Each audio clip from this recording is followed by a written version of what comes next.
Hello students, very warm welcome to the cerebellum. We are going to discuss the structure and properties of nerve today in physiology.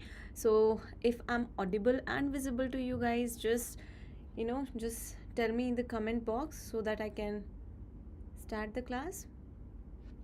I'll just check first of all. Okay, so my side it is all good.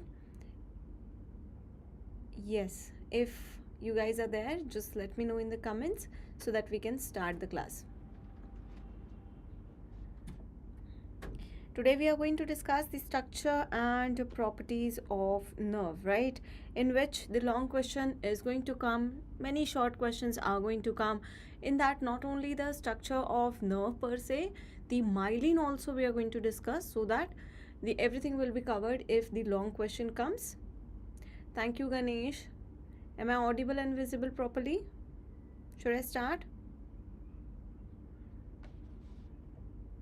So definitely if the question comes for 10 marks, you have to write all the things in that, not only just about the nerve, but whatever parts are there, you have to describe in at least 2 or 3 lines what are their specific function. If that is damaged, what can happen. If you know that applied aspect, you just have to write it down.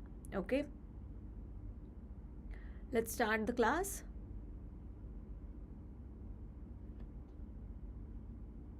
Right, so thank you Ganesh for letting me know. Let's start with the neuron. Now, first of all, neuron, what is neuron? It's anatomical and functional unit of the nervous system. So I always tell you, write the definition first and then move on to the next thing. So first of all, what is neuron? It is morphological or anatomical and functional unit of the nervous system, isn't it?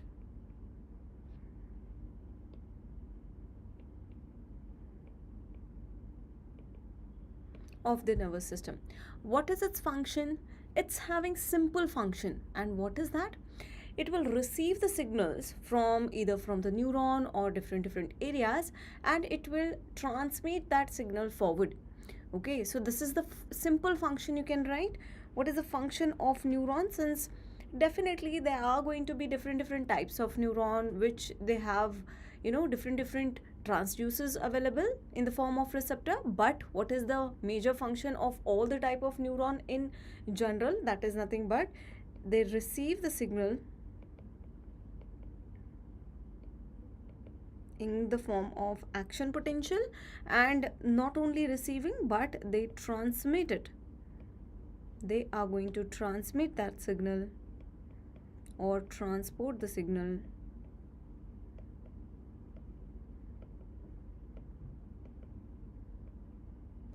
to other neurons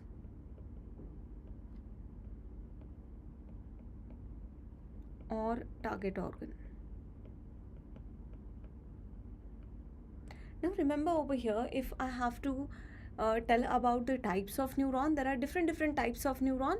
But when we talk about the synapses, there can be the electrical synapses and chemical synapses. In the body, we do have 99% chemical synapses. So in general, if I have to talk about how this is going to happen, how the transmission of the action potential is going to take place, that is going to take place with the help of neurotransmitter, and that is nothing but the chemical with the help of which they are going to transmit the signals to the next neuron or the target organ, right? So they are transmitting the signals and they are the excitable cells. What do you mean by excitable cell? If you give the stimuli, they are going to respond, and that is the excitability, right? If you, let's say, fibrous tissue is there or fibroblast is there, if you give any type of stimulus for that matter, it won't respond at all, right? So it is not an excitable tissue. But the neurons are highly excitable cell. That means they are going to generate as well as transmit the signals in the form of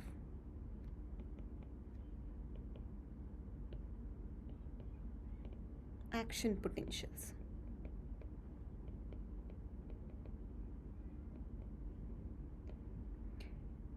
Now understand, if I, hello Varun, so let me know, did you get your timetables of university exam or not? Because yes, in Delhi University it is going on. Now the fuss about the exam preparation is going on. Ma'am, tell us how to prepare. Every day I'm getting 2 to 3 messages that ma'am, what to do, I'm anxious and all. But don't worry, we are going to cover most of the things, and if you have general an issue, you can contact me anytime on my group. You can ask directly or personally also, as the people are asking me. Okay, I'm happy to help, but please ask the academic questions or whatever problem you are having. Don't ask the irrelevant questions. Okay, fine. So that is the main thing that we are going to discuss, that it is an excitable tissue. Now understand, how many neuron do you think we are having in our nervous system in the human body? Anybody? Yes, please. How many neurons we are having in our body? What do you think, guys? 10,000, 20,000, lakhs, crores. How many are there? Million, billion. How many neurons are there? That is my question for you guys. How many neurons are there? Boli lagao fatafat. How many neurons in total do we have? What do you think? Any answer for that matter? Yes, please.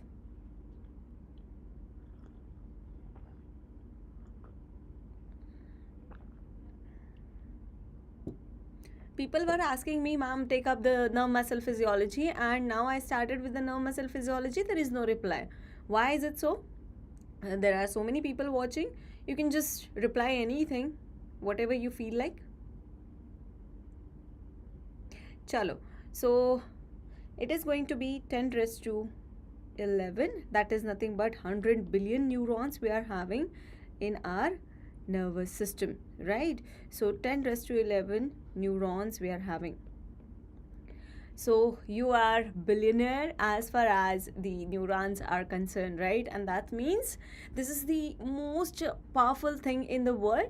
You can use your neurons, make more synapses, and apply that knowledge in your life, and definitely you are going to be billionaire in terms of money also, right? I don't know when, but definitely sure.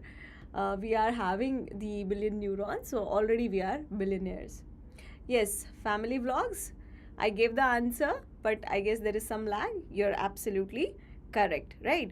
Not only that, understand, not only neurons we are having, but different supportive cells also there, like the glial cells. What do you mean by glial? Glial means supporting cells. So please understand, as in the hospitals we do have doctors, but the doctors in numbers generally they are very less. There will be HRs, there will be the servants, there will be NOs, there will be a lot of nurses, right? There will be guards, there will be many people in the accounts and handling all the different areas of work. So understand, as compared to that, the main personnel, they are going to be very less, right? So same over here, there's 10 times more glial cells are there in the CNS. That means you can understand how much power you are having in your brain, isn't it? So definitely we are going to write about that. Glial cells, that means all the supporting cells. Can you give me any example of supporting cells? Yes, guys. Glial cells or supporting cells, they are 10 times more. 10 times more as compared to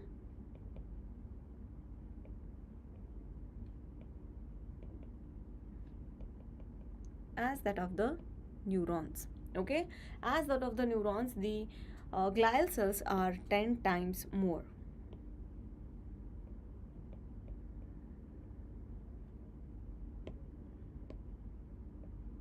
Now let's move on. If we discuss these many things about the neuron, this is the general overview that I'm talking about, right? Let's move on to the structure of it. Now this is the basic structure. We are going to draw on our own, and that to a better diagram than this. Okay, just to give an overview to you how it looks like. So there are different parts you must have studied in your +1 +2 also. So there is going to be a cell body which is known as soma or perikaryon also. We'll discuss that in details. Soma is very, very important. Why? Because it is going to maintain the anatomical and functional integrity of whole of the neuron. Not only that, it contains a lot many things: Golgi apparatus, mitochondria, different cytoskeletal elements, and majorly most important is the Nissl granules. Okay, they act as the rough endoplasmic reticulum over here. So definitely there are different things which are available in the cell body, right? So different organelles and cytoskeletal proteins which are going to available, and that is very, very important. Plus you can see from the cell body there are two extensions which are getting. So the small branches of this cell body, there are numerous small branches, they are known as dendrites. Okay, so these are dendrites. Not only that, their subdivisions are also there of the dendrites, which are known as dendritic spine. Now in the comments tell me, hello Ritesh, no need to worry bache, we just have started only. Schwann cells. Okay, right. You're absolutely correct. Schwann cells, and in the central nervous system, we do have the ependymal cells, astrocytes, right, as well as the microglia, which works as the army fighter, isn't it? If some virus, toxins, or foreign material enters in our CNS, we have to have some army personnel in our central nervous system. And who is going to protect us from the CNS diseases or toxic substances? These microglia. Thanks to the microglia, the myelination is done by the this Schwann cells and oligodendrocytes, right? Ependymal cells, they are lining the ventricles, as well as we do have astrocyte. Very, very important. They form the tight junction, which is helping us in the blood-brain barrier formation, right? Because we need variegating for our most important organ, most vital organ.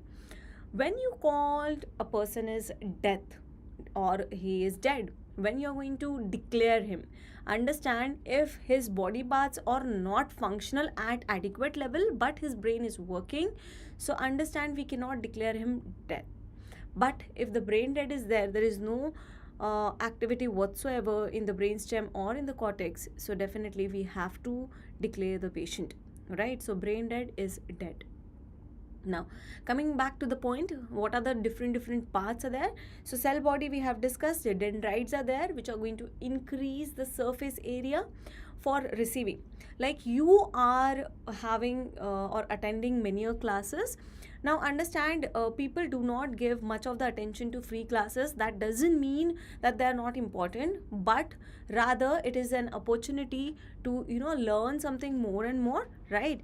And as we do have many things available at free of cost, so as you guys are ready to receive the knowledge from all the side, same over here, that there are going to be what thing, the dendritic spines, so that from wherever the spines are going to come or the signals are going to come, these spines are ready to catch those signals and propagate the action potential forward. Next is the axon.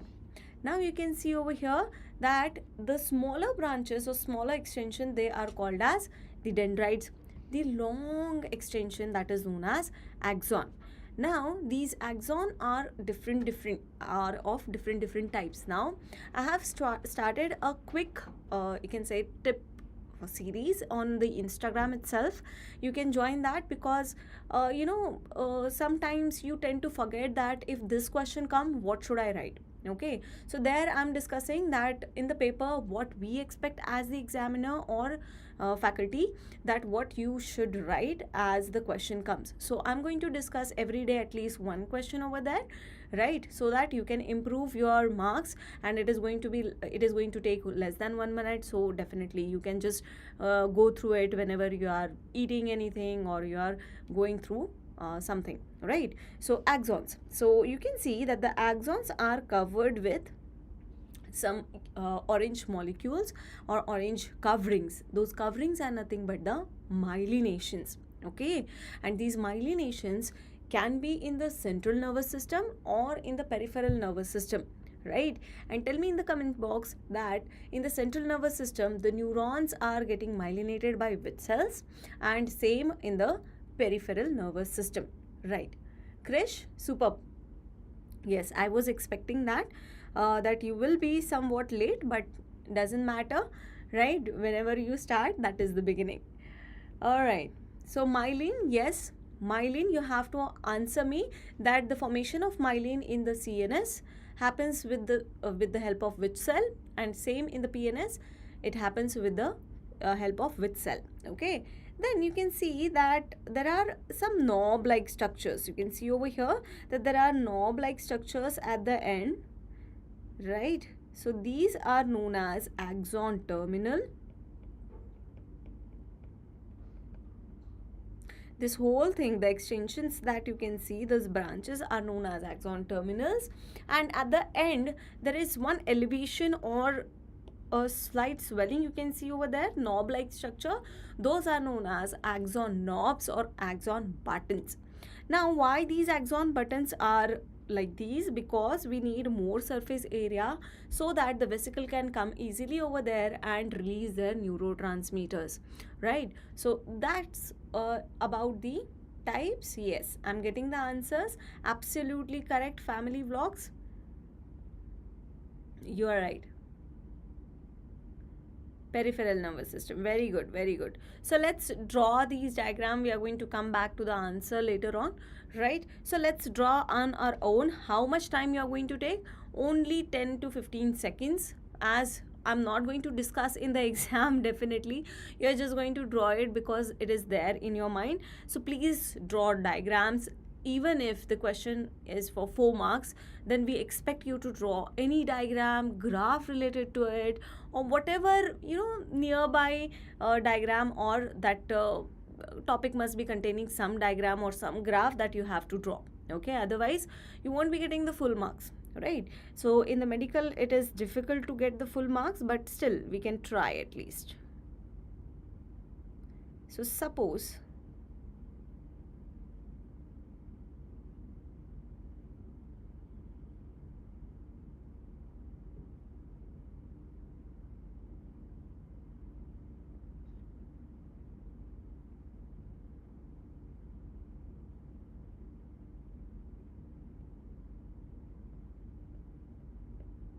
Alright, so suppose this is the cell body. Why? Because I have drawn the nucleus over there, and nucleus is present in the cell body, but CNS neurons, they do not regenerate.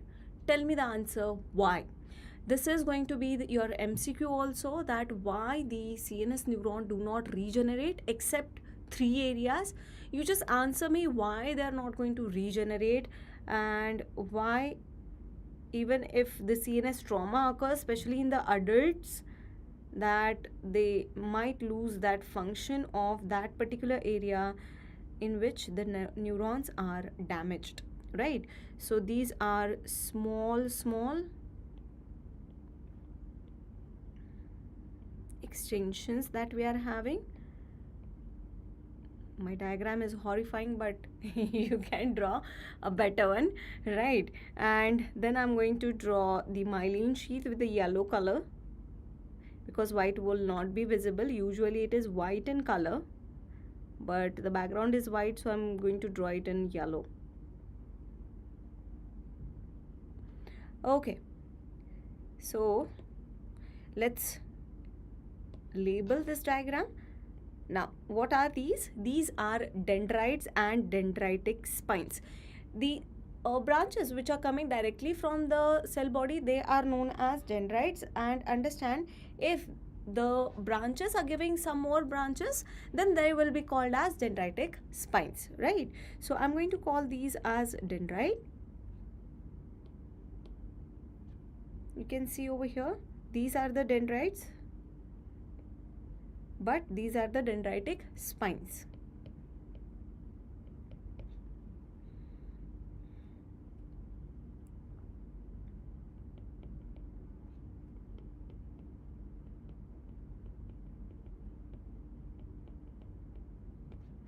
This is the nucleus. This is the axon knobs or axon buttons.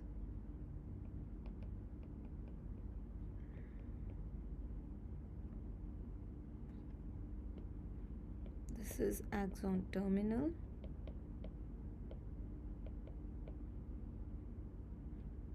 Then this is myelin sheath.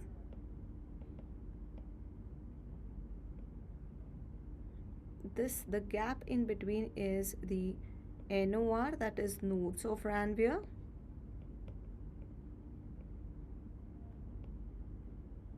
We are writing single, so I'll write node of Ranvier, right?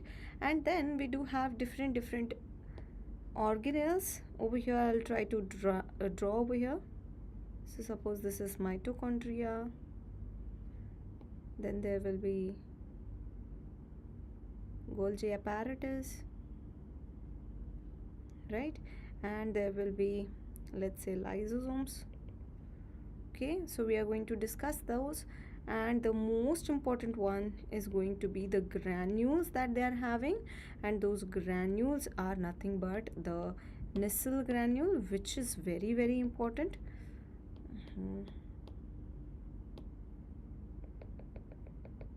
Right, so I'm writing over here Nissl's granule. Nissls granule, mitochondria, and different organelles. This is Golgi apparatus. Now, Nissl granules are very important. Can you tell me why? Yes, Soumya, you are absolutely wonderful, bache. I didn't expect that you are going to answer, but yes, you are absolutely right. Right, so let's move on to our discussion. So this diagram won't take much of the time, but definitely it will give you much more marks. If you do have space, just write there the lysosomes and the mitochondria, Golgi apparatus, everything, right? And if you have time, you can just show the vesicles over here, right? So that we'll get to know that the vesicles are going to release from here, okay? So that is the case. Then coming to the structure of it, each and everything you have to describe it if it is coming for the long question, isn't it? So you just cannot expect to give only write one page in the 10 marks. No, you won't be getting full marks, okay? So dendrites, what about the dendrites? Understand that dendrites are the small extensions or small branches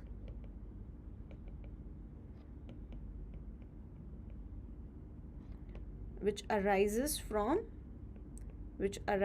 or originate from the cell body, which is known as soma or perikaryon of the neuron. Now, what is their function? Their function is to receive the neurotransmitter. Function is to receive the signals, receive and transmit the signals.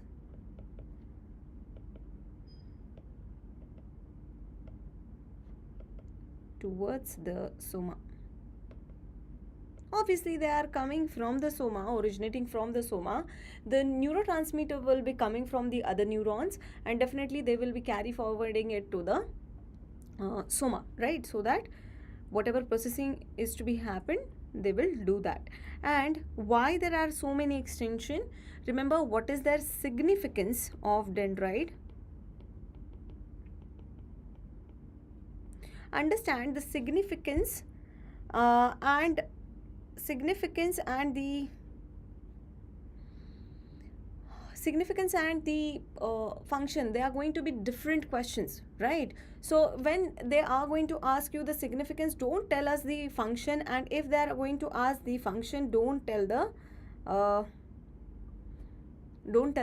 vice versa, that is function or significance. So what is the significance? They increase the surface area.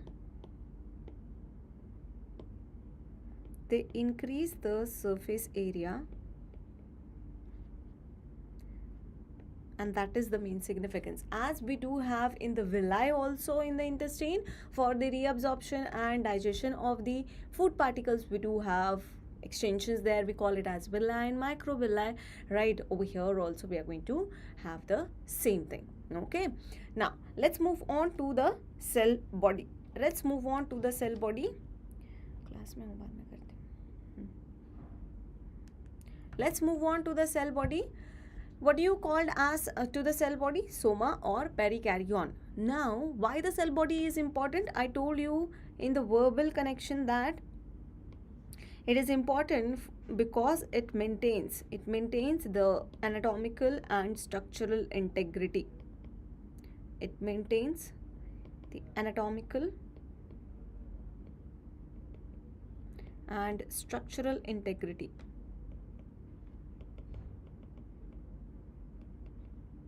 Right? They are going to contain very many things, right? Per se, yes, you can say they provide the energy because they contain the mitochondria also. You can write that too, right?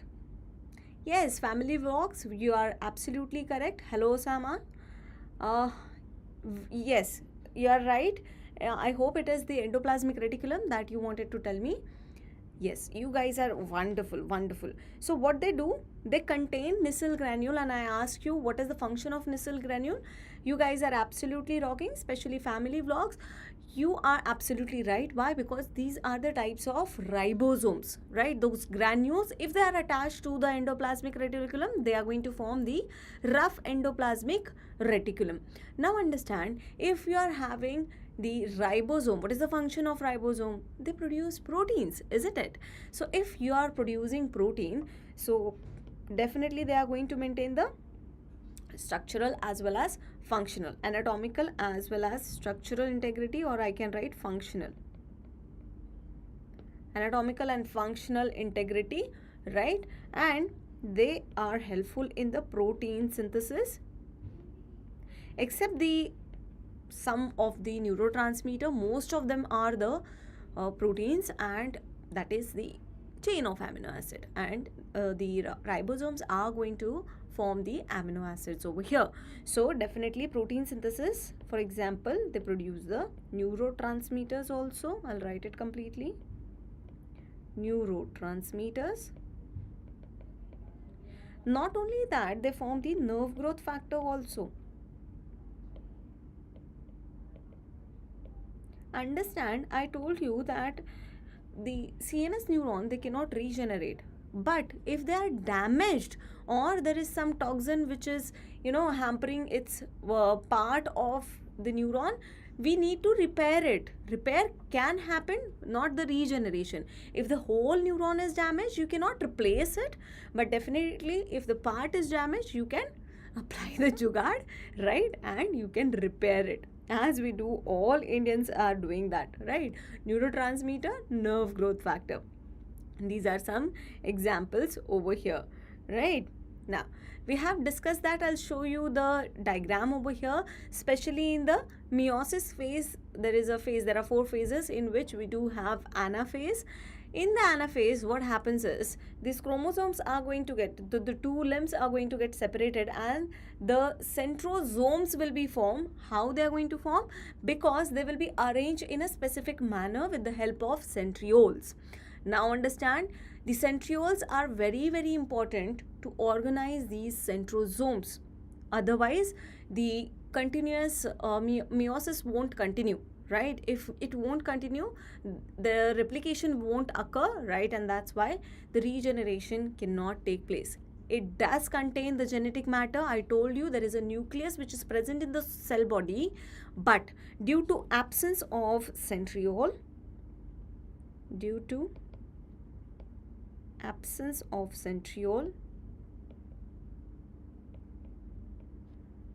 it cannot regenerate, though it contains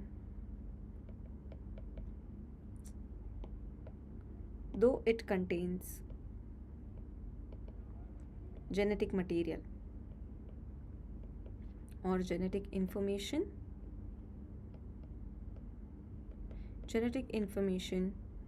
to replicate, isn't it? So it does contain the genetic information, but they won't be able to organize. You can say those spindles are there. You can see these spindles. Those are mitotic spindles, right? So due to absence of centrioles, what is the function of centriole? You can say that those mitotic spindles, they get organized with the help of these centriole. If the centrioles are not there, the organization of they organize mitotic spindle.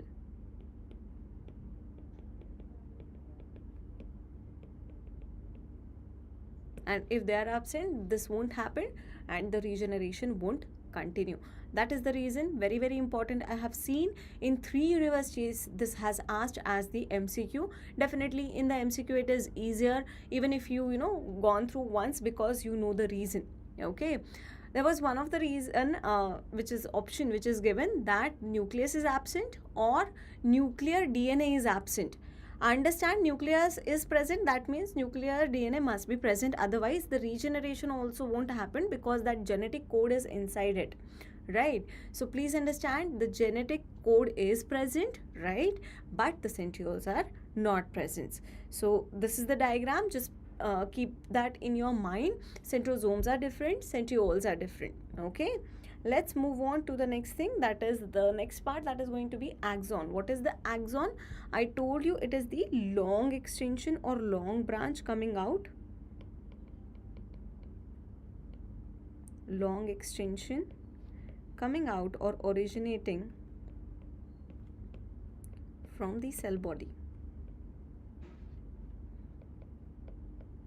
from the cell body. It is coming out from the cell body. Now what is the function of it? Understand, it's very easy. Whatever is generated in the cell body, that has to reach towards the axon terminal, because the vesicles are going to get released from the axon terminal itself, isn't it? So we have to transport it towards that, and that is the function of this long route. What is the function? That it takes the action potential or the material that is present in the soma. So let's say the signals, it transmit or transport the material and signals, it transmit or transport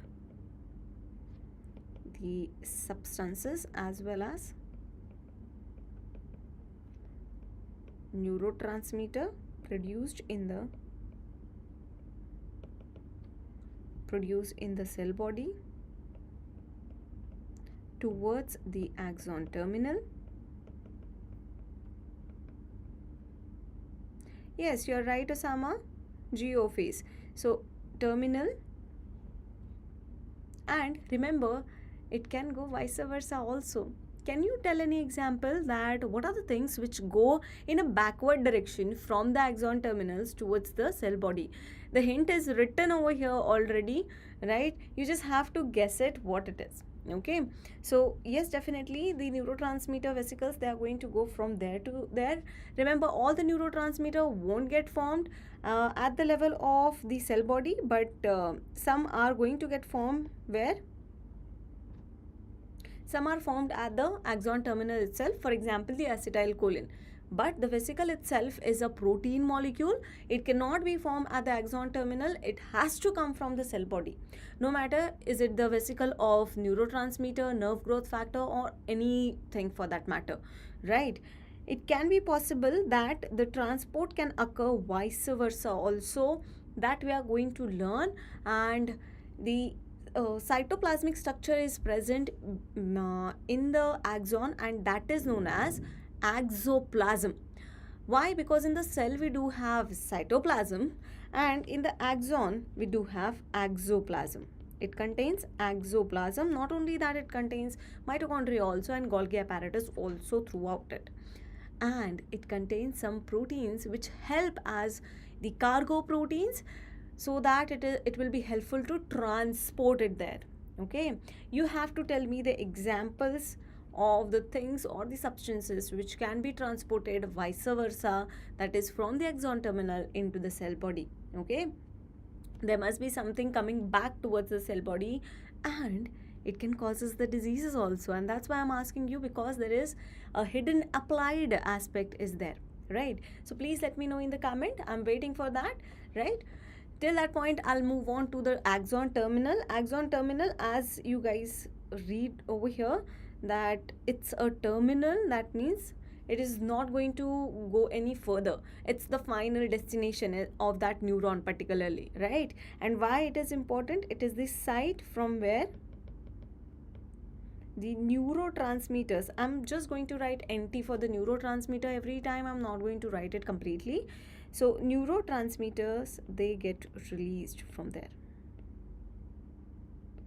right? So they are going to receive the signals from the axon, and they are going to carry forward those signals or transmit those signals towards the next neuron. So you can write that also, that they are going to take up the signals, or as soon as the action potential hits, we can write it in the different manner.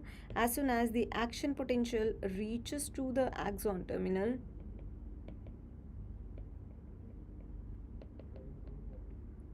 it reaches to the axon terminals, they are going to get stimulated, and there are going to be sodium channels which are going to open, and what they are going to do, some sodium will enter first, and then some depolarization will occur, where the depolarization activated, or you can say voltage gated calcium channels will be there. They will be activated as soon as it gets to a threshold level, Hodgkin cycle. That means opening of few sodium channels will open more sodium channel, that will be activated, depolarization will occur, spike potential will occur, and this exocytosis of neurotransmitters, they will take place, okay, with the help of this calcium entry, right? So they are going to get stimulated, and they will cause the neurotransmitter release over there, okay. They are going to take up some things in the endocytosis. So you can write over here that the another function is exo and endocytosis. Endocytosis and exocytosis will happen from here. Exocytosis, one of the example we learned, that is the neurotransmitter. Tell me about the endocytosis. Do you know endocytosis? I haven't got the reply yet, so I'm going to give the answer over here. Remember, empty vesicles can go back. Empty vesicles can go back. Even some mitochondria which are aged or their lifespan is over, they are going to go back towards the cell body, and they will be replaced by the new things. But remember, what is so important about it is the clinical applied aspect over here. Remember, there is something known as a dynein. That is the cargo protein which take care of the transport from the axon terminal towards the cell body. It is known as retrograde. So there are two grades, anterograde transport and retrograde transport. So let's learn about that also. So two types of axoplasmic transport.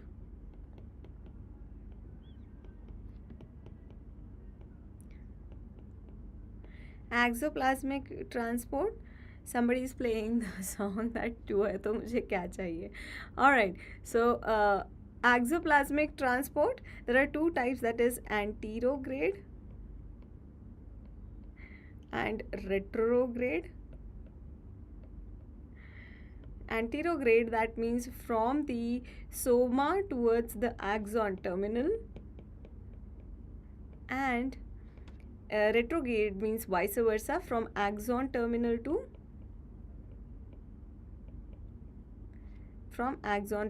towards the soma back again. Now the main proteins that are going to help, I'm going to write over here that they are nothing but the kinesin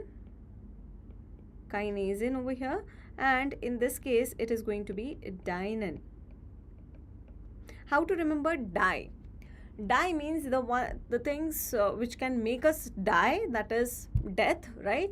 And those are nothing but the toxins. They can enter through this pathway also, specifically in the Langerhans cells. These are the neurons, right? And they can take up the toxins or even viruses for that matter, right? What are the examples of these? Poliovirus, very important. Poliovirus, tetanus virus. Then the herpes also can go back via the retrograde transport, herpes and rabies. Now understand, there are some diseases which we don't have the cure for till now. So understand, these are going to be life-threatening, and that's why this applied becomes very, very important. Though they are rare, but important, right? As the exam aspect, the examiner will be expecting that you will write all these points over here, right? So let's move on to the next thing. We have discussed about the axon and axon terminal. Let's move on to the cytoplasm. The cytoplasm of this neuron, the cell body will be called as cytoplasm, and the plasm in the axon will be called as axoplasm, right?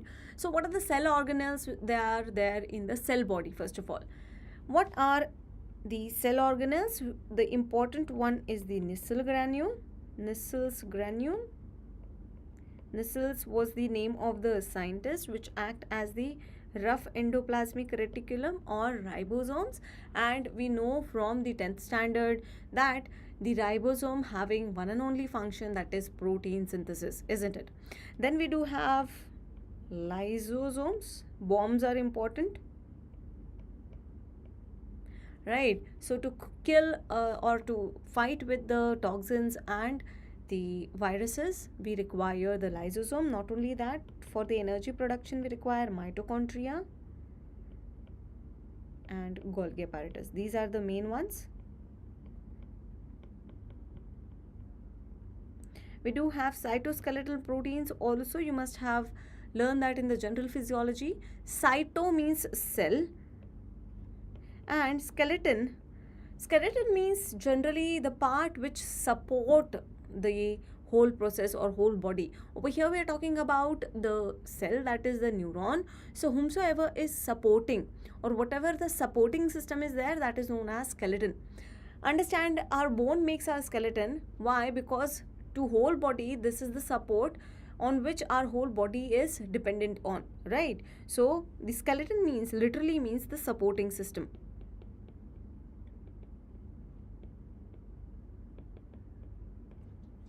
The functional integrity can be changed, but structural integrity definitely depends on the cytoskeletal proteins. So they become very, very important.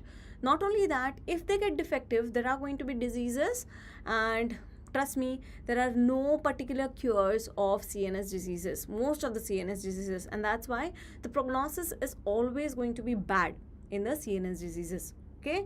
Most of the CNS diseases. Now, what are there? So we are talking about neurons. So first thing you have to write is neurofilaments. Neurofilaments.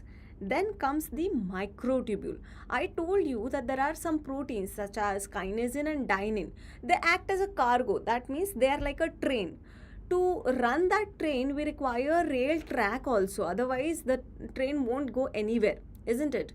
So that's why we require rail tracks, and they are formed by the tubular structures which are known as microtubules. So remember, the rail track in the axoplasm, they are formed by the microtubule. And who are those cargoes? Who are railway ka dabba? Those are nothing but the kinesin and dynein. How to remember? Kinesin move in a forward direction. Dynein, they carry toxins and viruses which can lead to diseases. But in the physiological manner, why they are important? Because they carry unused proteins for recycling and empty vesicles to fill in again, right? We do not want them to go wasted, and that's why we can reuse them. That is jugaad, as Indians do it.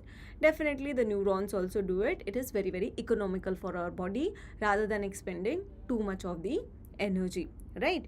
And then there are actin microfilaments. So these three are the main ones which are required to support the system of the neuron, specifically the structural support. Now understand, out of this I want you to remember at least this one, that is neurofilament. Why? I'll tell you just now that there is a clinical applied aspect which examiner is going to expect from you guys, and I know you will write it because you're attending the classes, isn't it? Anybody know the neurofilament, if it is defective, what is going to happen? Definitely the cytoskeleton won't be able to survive for long.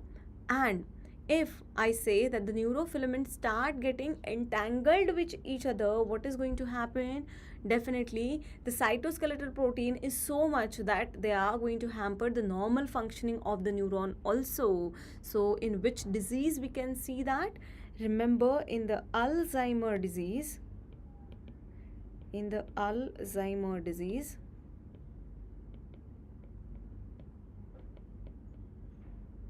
these neurofilaments, they start to tangle each other, and the abnormal proteins will be formed, and because of which these tanglings are seen, and those are called as neurofibrillary tangles. Neurofibrillary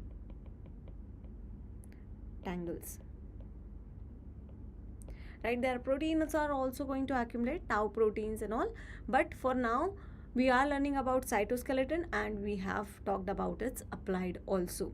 So definitely the applied is very, very important over here. Alzheimer's disease can come as the potential question. So neurofibrillary tangle. So wherever you know that there are going to be clinical applied, please add them. Definitely you are going to get half or 1 mark extra for that. Okay, and give a big title as clinical applied, right? So these can be the mutation directly in the factory, that is nothing but the endoplasmic reticulum, or can be the mutated product that is forming, which will have the tangles. So neurofibrillary tangles which will be present. Now let's talk about the myelin over here. Till now, any doubts, bacho? Please let me know if you have any doubt for that matter, and tell me what is the difference that you can see over here. I have shown 2 diagrams, and the major difference is there. Just let me know what is the major difference that you can see over here or appreciate over here. What is the major difference?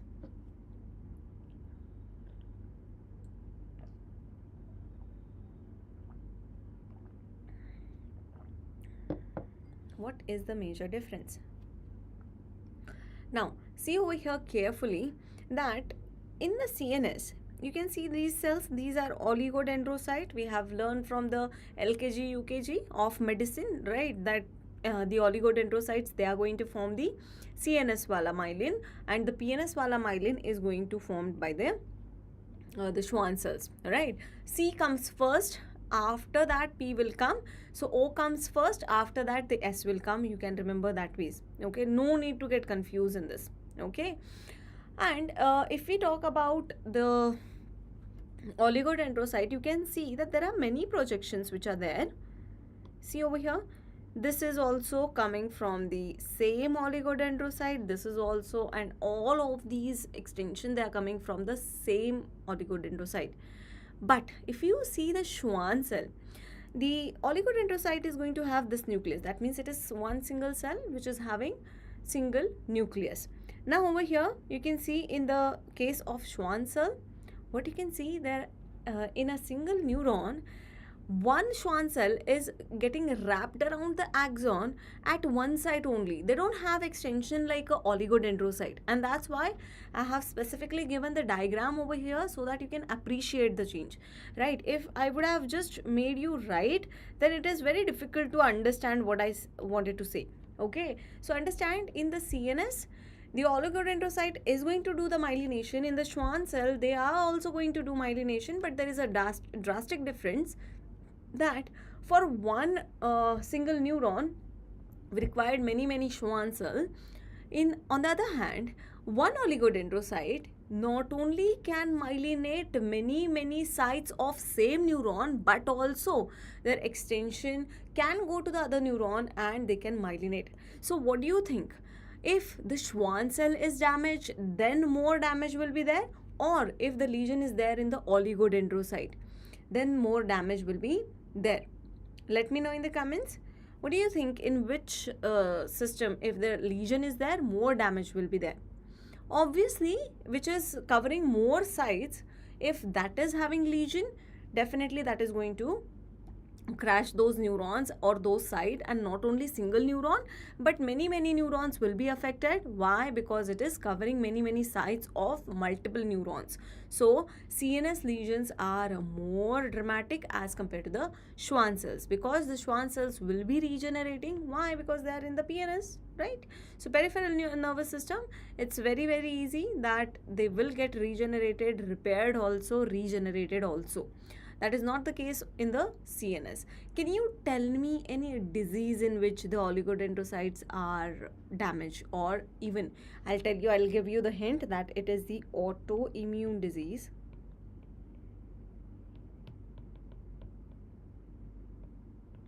in which there will be patchy destruction, not the continuous destruction, but there will be patchy destruction of myelin sheath. Destruction.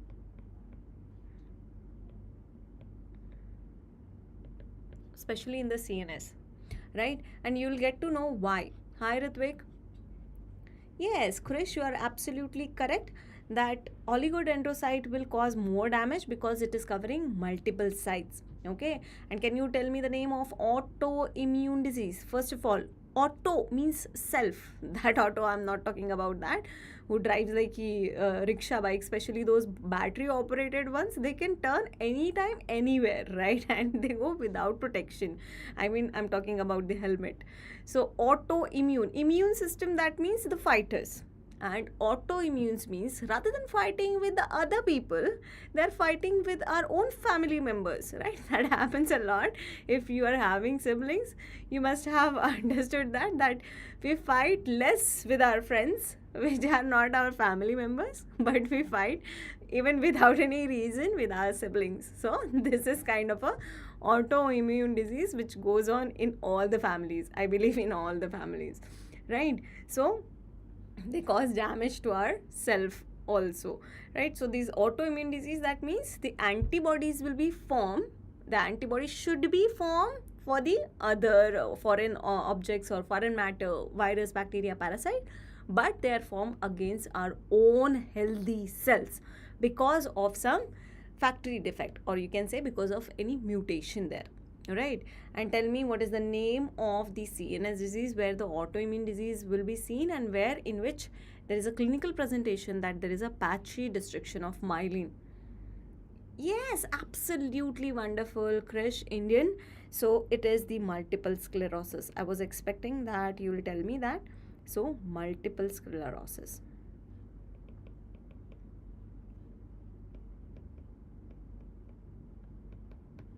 Why multiple? Because multiple areas will be affected. Sclerosis means they will start getting replaced. The myelin cells, that is the oligodendrocyte, they will start getting replaced with the fibroblast, and there will be sclerosis in the CNS cell. And definitely the vision will be affected, myalgia will be there, pain will be there, and headache and other sensory loss, memory loss, all the things will be seen, because understand, the CNS cells, they cannot regenerate. CNS neurons, they are very, very important, but they are losing the myelination. And not only losing it, if just they would have lost the myelin sheet, then we would have loss of velocity. That means whatever speed with which they can travel, or the impulses can travel, that would have decreased. But over here, not only the speed is decreased, but there is also the sclerosis which is seen, and that's why there is going to be not only the destruction but also the fibrosis which will be seen, and that's why the effects are going to be drastic. Okay. So you can see over here, the procedure is same. If you take a cross-sectional cut, you can see that there is, one cell, that is Schwann cell, or you can take the oligodendrocyte also. For now, it is easier to explain Schwann cell so that we can take it. And what is going to happen, there is the wrapping around the axon, or this is written in the genome that it is wrapped around the axon at least 100 times. You can imagine that if you take any object and wrap any thin paper also 100 times, it will take more space, isn't it? But that is not going to happen in the our CNS or PNS. Tell me the reason why. They are compacted with the help of what?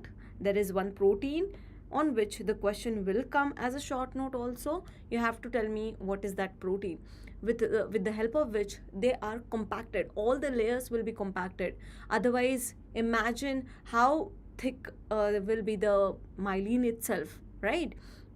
Now, you can see the oligodendrocyte over here, that they are also having the wrappings over here, multiple wrappings. So what happens is, there is extension, right, that goes first of all to the neuron, and they start wrapping on that axon. And as soon as they wrap, there is one protein which help them to tighten up together, which act as an adhesive. They will stick those membranes together. Not only that, it will cause the compactification of the myelin. Okay, so that protein we are going to also learn over here. I expect somebody will tell me it is written only and only in the genome, that too in like one small para they have written one small line, that is all. Coming to the myelin, myelin is very very important. Myelin is actually helping us to increase the speed and everything. So first of all we'll write in the CNS, it is formed by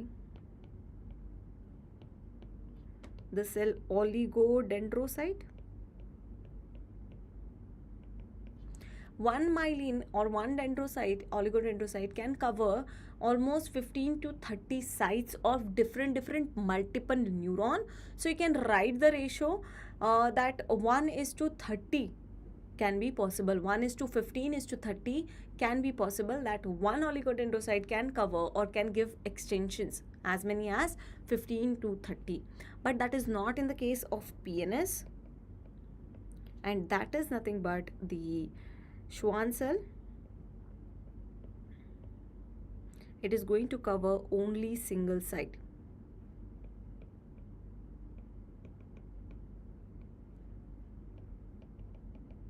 Of single neuron. It's very committed, isn't it? It's not a playboy. Oligodendrocyte, it's kind of a playboy. It will cover everything, all the aspects, right? So cover multiple sites.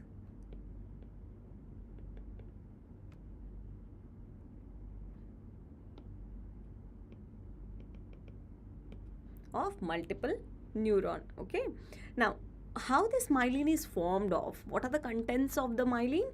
Understand, the myelin mainly formed of, or it is made up of three major things. First is going to be lipids, the multiple lipids. Not only that, it contains proteins also, and some amount of water. Now what are the types of lipids which are going to be present? First is cholesterol, then this glycosphingolipids,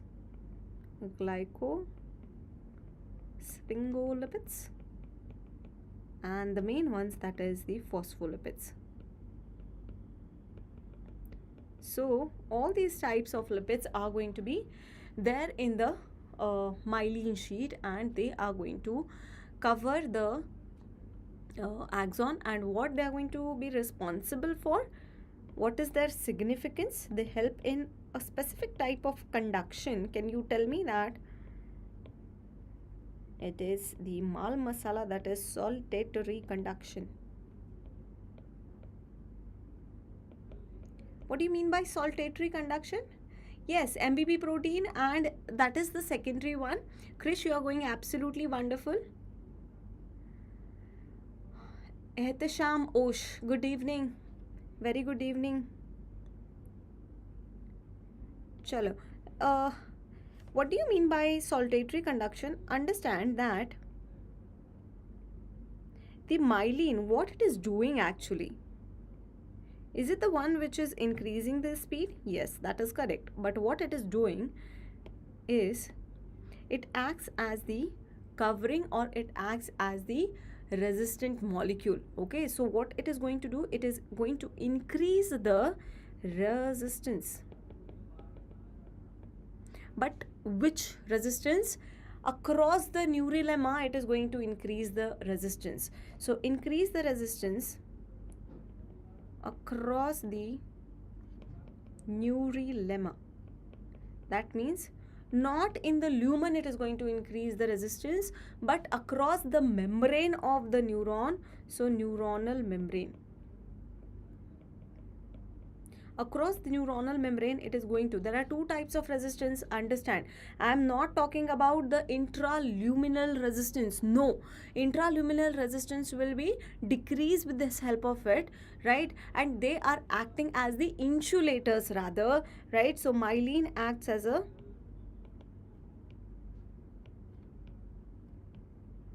an insulator, right? So it is insulating, and that's why the electrolyte cannot flow into the, or outside of this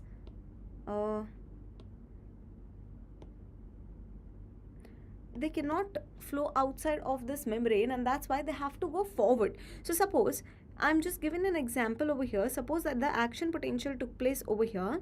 So what is going to happen? There are going to be opening and closing of some channels, that is sodium and potassium mainly. Opening of the sodium will occur in the depolarization. As soon as the spike potential is reached, potassium will be open, and then the repolarization will occur. But understand, the current sink will be produced in this area, and since let's say this is going to go in both the direction, the electrolyte will try to flow in both the directions. Now understand, immediately adjacent to this area, whatever channels are there, they won't be opening. Why? Because it is insulated by the myelin, so it doesn't have that option to go out from here. So what it will try to do, it will try to move on forward, right? So what is going to happen over here? Since they directly move on forward, so next action potential will be formed here in the next node of Ranvier, isn't it? So it is kind of a jumping of action potential from one node to another node, and that is known as the saltatory conduction. So please note it down, the jumping of action potential from one node of Ranvier, I'm just writing NOR, that is node of Ranvier, to the adjacent node of Ranvier, and that is known as saltatory conduction. Remember, this saltatory conduction is very helpful. Why? Because jumping, suppose if I have to generate, let's say there is an unmyelinated neuron. Okay, let's talk about it. Let's say this is unmyelinated neuron. It won't be having the wrappings, but understand, it will be having single layer of Schwann cell, but it won't be able to cover the full neurilemma, and that's why there will be channels which are available. And over here what is going to happen? Schwann cells are present. It's just that 1,000 time of wrapping is not there. Even the single covering is not complete around this whole axon. So unmyelinated neurons, they do not contain Schwann cell. That is absolutely wrong option if it is having, because one of the AIIMS exam, they have given this option that the unmyelinated neuron, they asked true and false, that which of the following are false statement. Okay, so unmyelinated neuron do not contain Schwann cell. That is wrong. Why? Because they contain it. It's just that they don't give the wrapping. So even if they don't give the wrapping, the insulation is not proper, and I have to form the action potential every single time to move on forward. And to moving on forward, we have the word which is known as propagation. Propagation is going to happen over here, but understand, this will take a lot of time. Why? Because we have to open up the sodium channels everywhere and every single time whenever the new action potential is formed. And that's why the speed of this propagation in the unmyelinated neuron is going to be less. You can take that as an example to you also. If you are walking, instead of in the same speed, you are jumping, right? So obviously you are going to reach to a destination earlier if you are jumping, isn't it? Suppose somebody gave you a spring, which can bear your weight, and you are jumping from one point to another point with the happiness. I hope you don't fall, but yes, that is going to be very quick over here, isn't it? Now let's move on to the next thing, that this is the saltatory conduction that we are talking about, and the myelination will definitely increase the speed. So they act as insulators, and they will increase the speed of conduction.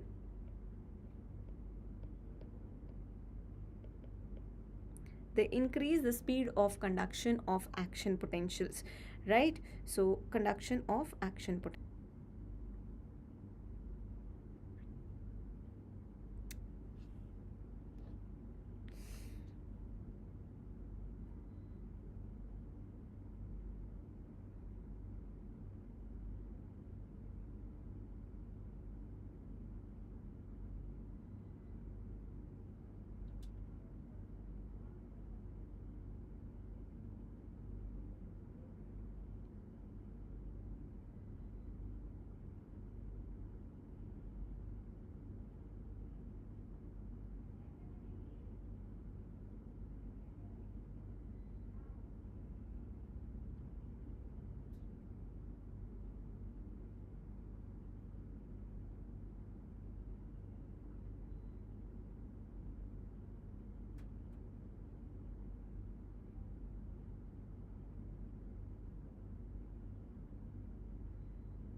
Hello, यहाँ पे ना light चली गई है, किसी को बोल दो प्लीज़ कुछ अरेंज करे.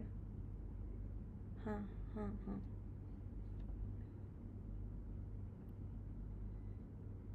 Alright, it's back again. I hope it's visible now. Just give us some time.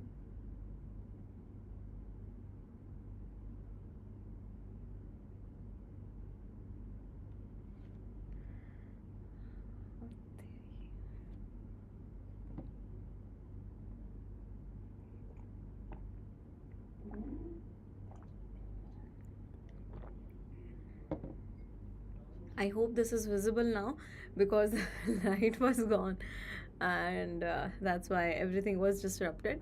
We can continue from here. I hope this will work again on its own. So just give a few moments so that I can reconnect.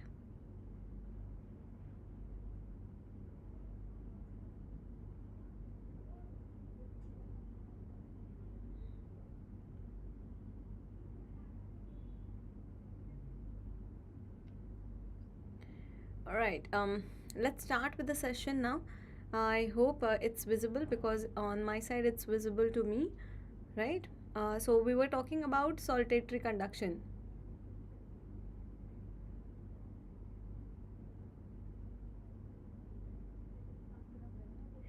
Right. So I hope uh, चल तो रहा है stream, एक बार ही देख लो.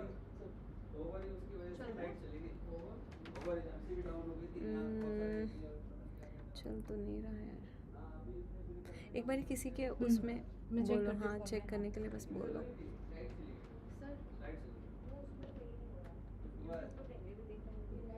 हाँ, play हो रहा है, हो रहा है, हो रहा है. Chalo, Krish, let's move on to the next part, that is unmyelinated neuron. Definitely it is going to decrease. Now, some of you are asking me if all the nerves are myelinated. Understand, first thing, it is going to take a lot of expenditure to, myelinate the nerve. And secondly, wherever it is not required to be myelinated, where the neurons can carry the information, but that information is not really required at that speed. So definitely there is loss of energy which is going to happen, right? As we do, we tend to scroll on the shittiest app, right, rather than learning and using it for our benefit. So we waste the time. So same is going to happen. The waste of energy is going to be there, and we won't be able to even focus. Why? Because our focus will be distributed everywhere, right? So let's move on to the next thing. You can see over here that how the oligodendrocyte they are wrapping around. So this is the 3D diagram which is shown, right? And this is the 3D diagram which is shown. You can see that multiple extensions are there which are wrapped around the axon. This is nothing but the oligodendrocyte.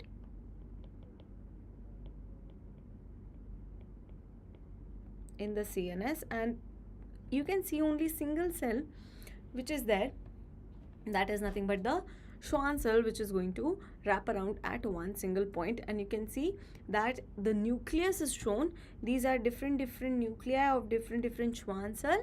That means there are multiple Schwann cells available, but over here you can see that there are many extensions. You can calculate 1 2 3 4 5 6 7 8 9.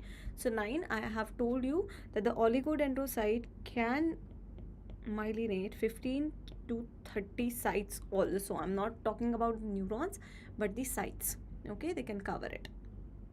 Let's move on to the node of Ranvier. We know what is the node of Ranvier. It is the gap between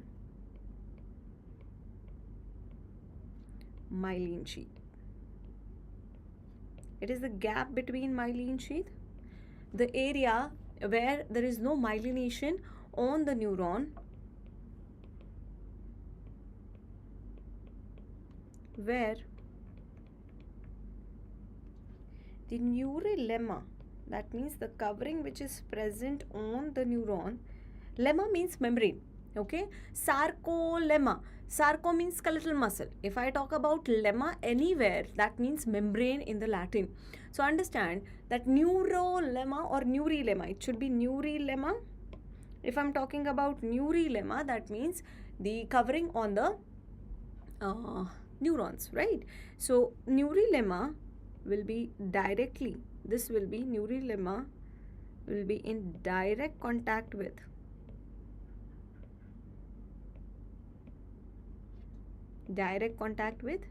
ECF, right? So whatever changes are going to happen, it is going to happen in the nodes of Ranvier only. Okay, let's move on. What is the significance of this? It will cause increase in the speed of conduction,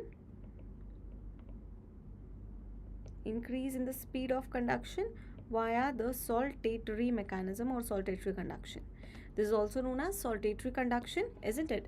And their function is to cause this saltatory conduction and ultimately increase the speed of conduction in the neurons. Now, what is the internodal distance? What do you mean by internodal distance? That means one myelin sheet is of how much length? Because that is going to decide from one node of Ranvier to another node of Ranvier how much is the distance. The distance will be determined by the covering that is there in between, and that is, remember, is of 1 to 2 mm only. That is 1 to 2 mm only, right? So these nodes of Ranvier, they are very, very important. Why? Because they cause increase in the speed. Where these things are present, can anybody tell me where these nodes of Ranvier are going to be present? Will they be present in unmyelinated neurons? No, they will be present at myelinated neurons only. And usually the myelinated neurons, where they are present, they are the large and medium size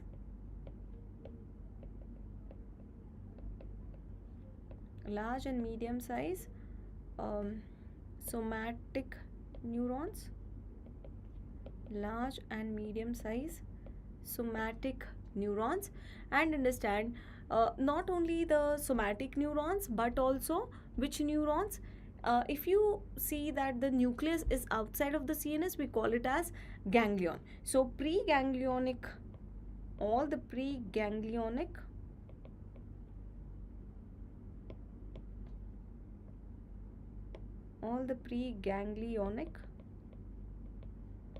neurons, they are also myelinated one.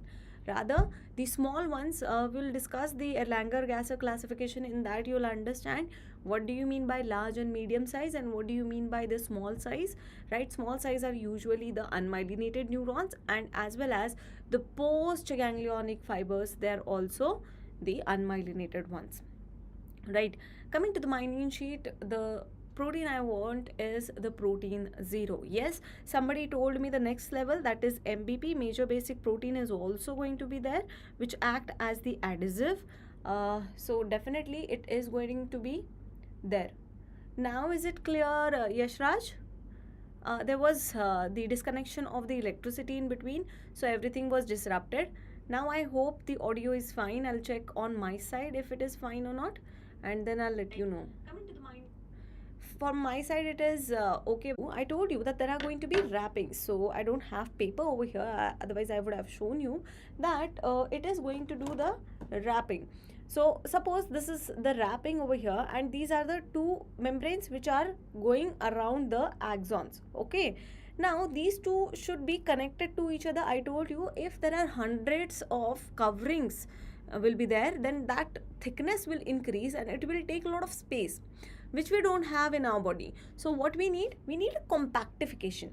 So these are going to act as the adhesive proteins or those, stick proteins, and they are going to cause the compactification of these myelin sheet. So what they are going to do, this protein 0 and followed by the MBP protein, this is only written in the genome. Please remember, this information is not present in many of the books also. So protein 0, they will help the myelin sheath or adjacent myelin sheath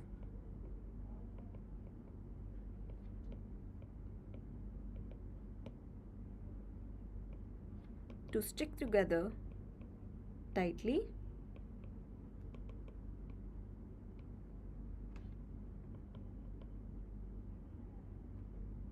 and help in compactification. This word is very, very important, compactification.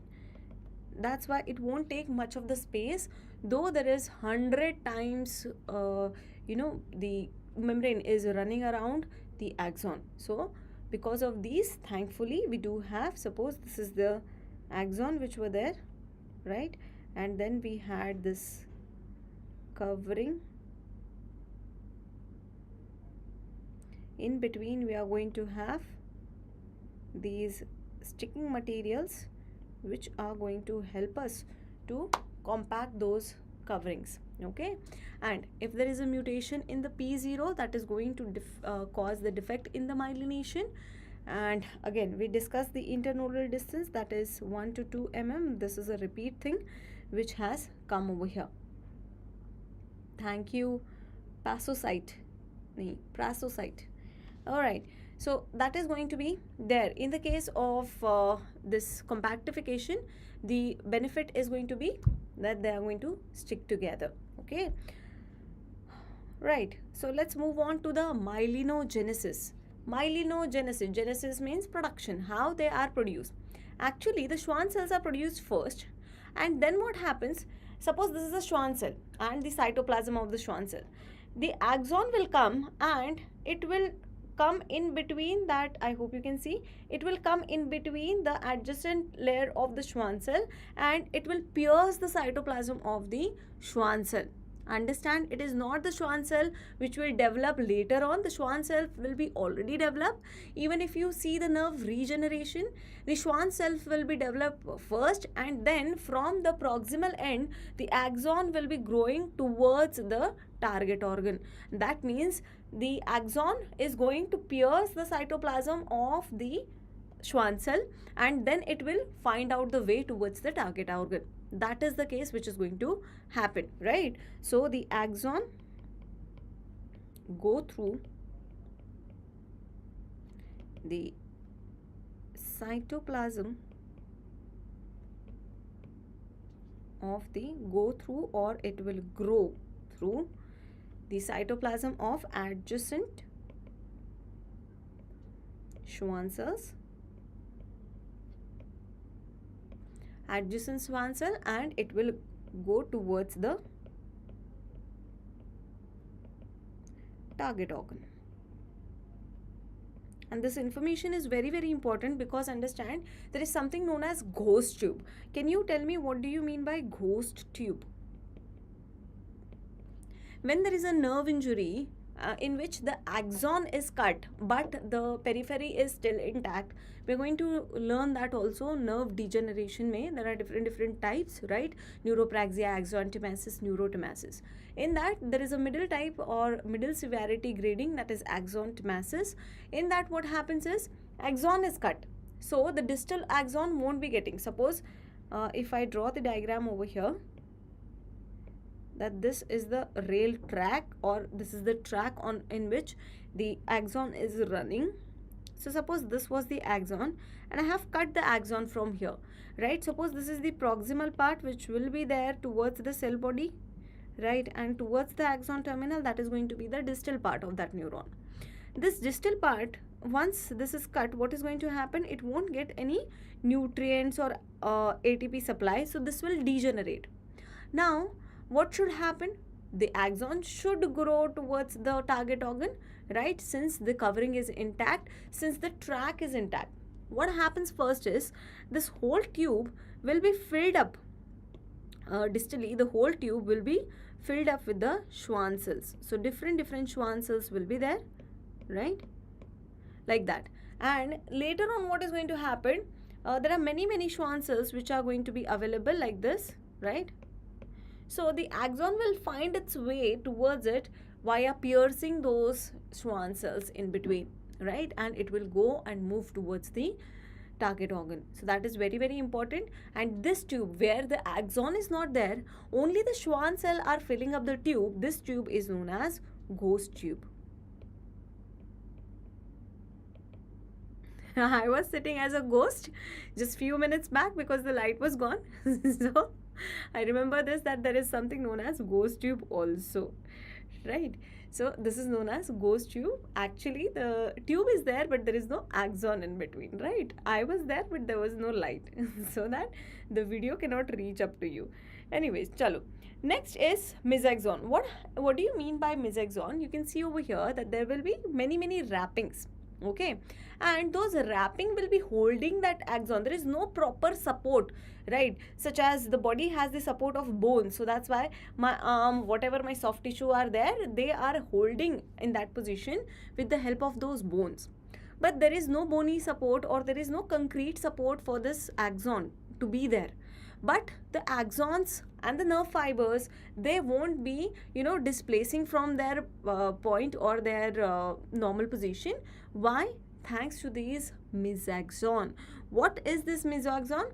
The axon will remain in their position via these wrappings. Those wrapping will keep, those Schwann cell will keep that axon in that same position, and that is known as mesaxon. So what is the mesaxon? Please make a note of it, that the axon will be suspended. Axon is suspended in a proper position.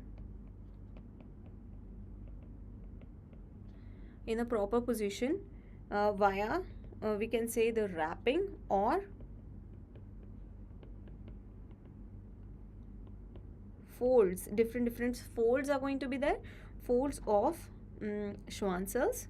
I'm going to talk about the PNS. You can write the oligodendrocytes also if you're talking about the CNS, right? So folds of Schwann cell, and that is known as mesaxon, right? So there is no concrete support, but thanks to these Schwann cell wrappings or their folds, they are hold down to each other, right, tightly, and they won't move, and that is known as the mesaxon, which will help to support the axon in a proper position. So what is the significance of this information?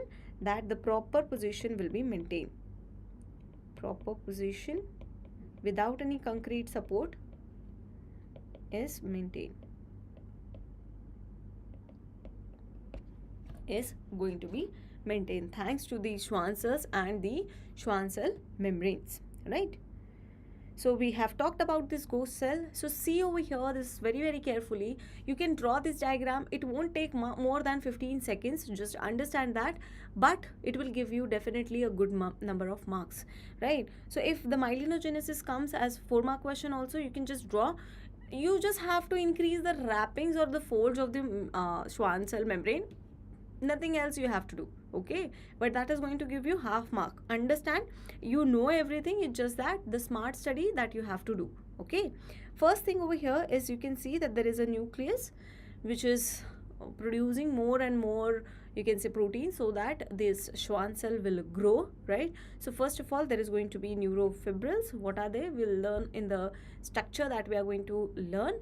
And there is going to be a whole axon around which the Schwann cell will be developed. Now understand, this is the condition. If it won't grow and the two ends of that myelin sheath, they do not come together, then this can be called as unmyelinated.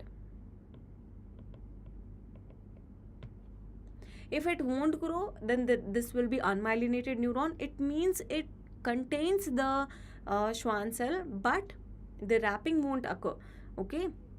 If they meet together, the membrane meet together, and it will start wrapping around the axon. You can see over here that it will start wrapping around the axon, right? Then it will be called what thing? This will be called as the myelinated one, right? So myelin sheath, myelinated neuron. Now I told you this is whole neural lemma, and as you add more and more layers, definitely it is going to produce protective function also. Not only the speed is going to increase, but also there is a protective role of these neural lemma which is going to be there. The neural lemma means whole covering whatsoever is present on the neural filaments that are present in the nerve, okay? Let's move on to the next thing. You can see the mesaxon. The whole thing is known as mesaxon. The end part that is there, right, where it touches with, or that is connected with the other end, right? So two ends are actually known as these, which forms those folds. They are known as mesaxon. Internal will be there, external will be there later on. Okay. Let's move on to the function of myelin sheath. What are the functions of it? First of all, the speed of conduction will be increased with the help of saltatory conduction, right? The energy expenditure is very less because it just causes propagation.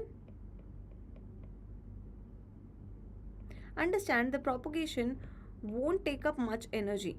It will not take up, won't take much energy. Okay. Protection, right? uh, while coming, I saw one family going on the bike, right? Most probably the husband, wife and the kid was there. Now the husband, wife, they were wearing the helmets, but the kid was not wearing the helmet, right? So that is the thing which is happening in India. And understand that I the thought came in my mind that he is produced because without of protection, so they let him without the protection. Only the kiss is sufficient. That is sufficient for the protection, isn't it?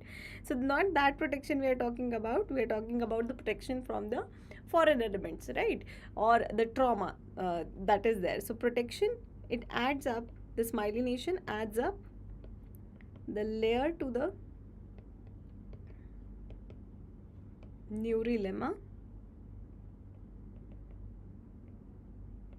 and that's why it gives the protection, mechanical protection that we are talking about.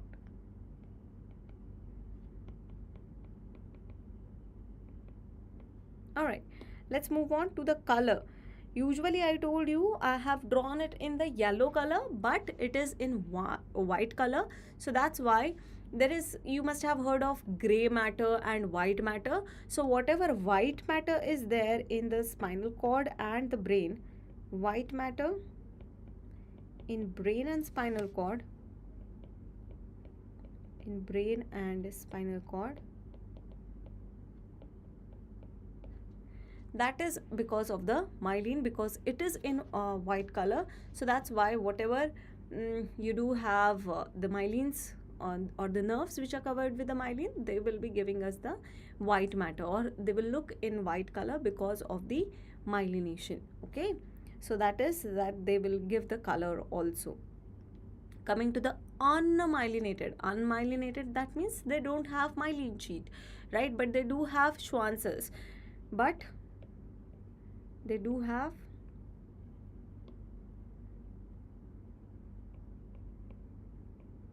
Schwann cell.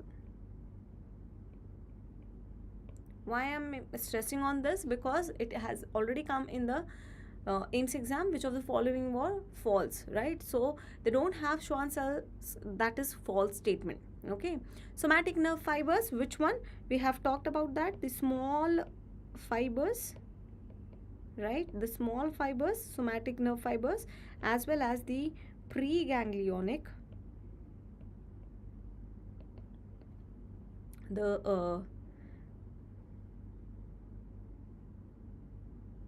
all right. So preganglionic were the preganglionic are the myelinated ones. So postganglionic, you were able to see. How you were able to see, bache? Because because the Wi-Fi also disconnected. I don't know how you were able to see. I'm happy if you're able to see me.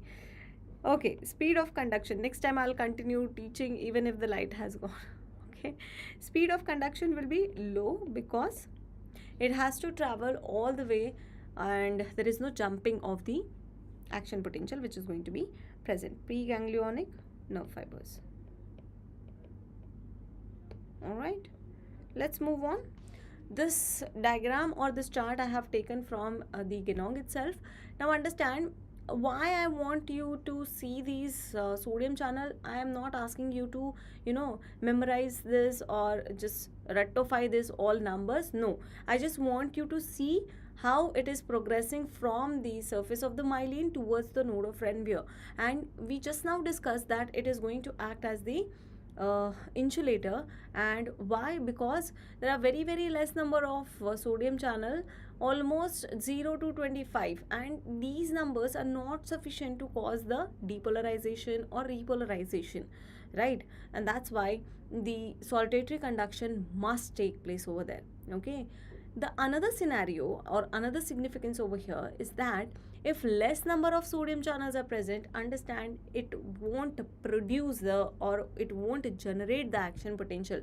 For a generation of action potential, we want a sudden spike so that it will reach to the threshold, and then onwards the Hodgkin cycle will take over. Otherwise there is going to be accommodation which is going to take place. What is that? We are going to learn later.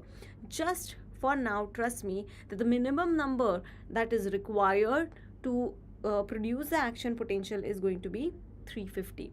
And that's why even if the neurotransmitter is catched up by the dendrites won't have any sodium channel, so that's why they won't be able to produce the depolarization. They just carry forward whatever signal has gone through them, right? And they just carry forward it to the cell body also just propagate it towards the next thing, right? That is the initial segment or axon hillock. Okay, and then onwards it will move on to the nodes of Renvier. Can nodes of Renvier produce the action potential? Yes, but understand, as it happens in the SA node, that once the action potential is generated, it is easier to carry forward it rather than producing new action potential every time. And that is the same funda applied over here, that it is much easier to carry forward those signals which are already generated or which are already produced. Okay, we don't have to produce it again and again. That will take up more energy also, more time also, and wastage of energy basically. And our body knows how to work economically, right? So surface of myelin, it acts as an insulator because it contains less than 25 and 25 number of sodium channels, which are not at all sufficient for the depolarization or for that matter anything, right? Then comes the axon terminal also contains very very less amount of this sodium channel. Then comes the cell body, which is also less than 350, more than these two, myelin and axon terminal, but more than that, but less than the 350. So the two things which can produce the action potential is going to be initial segment and nodes of Renvier, not the myelin or axon or anything else. How to remember? I used to remember like my X bin. So that was my mnemonic. I have told that in the lecture also. So my X bin. So we dump all these things into the bin, right? So my X should go in the bin, right? Dustbin. So whatever is what should be excluded, just put it into the bin, right? Dustbin. So you can remember myelin, axon terminal. Remember, it is not the axon as whole. You cannot take axon as whole because myelin is also on that, the terminals are also on that. Okay, so my axis axon terminal, bin is B for body, that is soma, I for initial segment, and N for node of Renvier. Okay, let's move on to the next thing, that is the site of action potential generation. On the basis of the information that I gave you just now, what information I gave you, that if you want to produce new action potential, you require at least minimum 350 channels per square mm. Okay, so if they are not there, it won't produce any action potential. So you can see myelin, axon terminal, cell body cannot produce. Only two things can produce, that is initial segment and node of Renvier. First of all, you have to understand what do you mean by initial segment. Now understand, wherever the cell body is going to start, so for example, if I make the neuron again, the easy diagram of the neuron,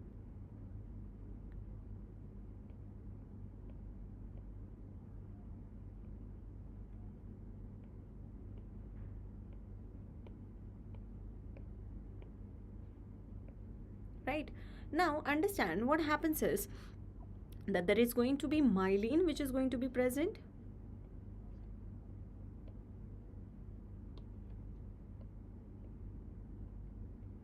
Now understand, wherever there is cell body, the junction of cell body, where the cell body ends and the axon start, that exact junction is known as the axon hillock. Axon hillock, right? And including the space in between axon hillock and first node of Ranvier. In some books it is written as first node of Ranvier is included, or the first node of Ranvier is started. So this part over here is known as, or this part over here as whole is known as, since the action potential cannot be produced in the myelin sheath, so that's why I will go with this part, that is this whole part where it is beginning, that is known as the part of the axon, but it has crossed that junction, right? That is known as initial segment.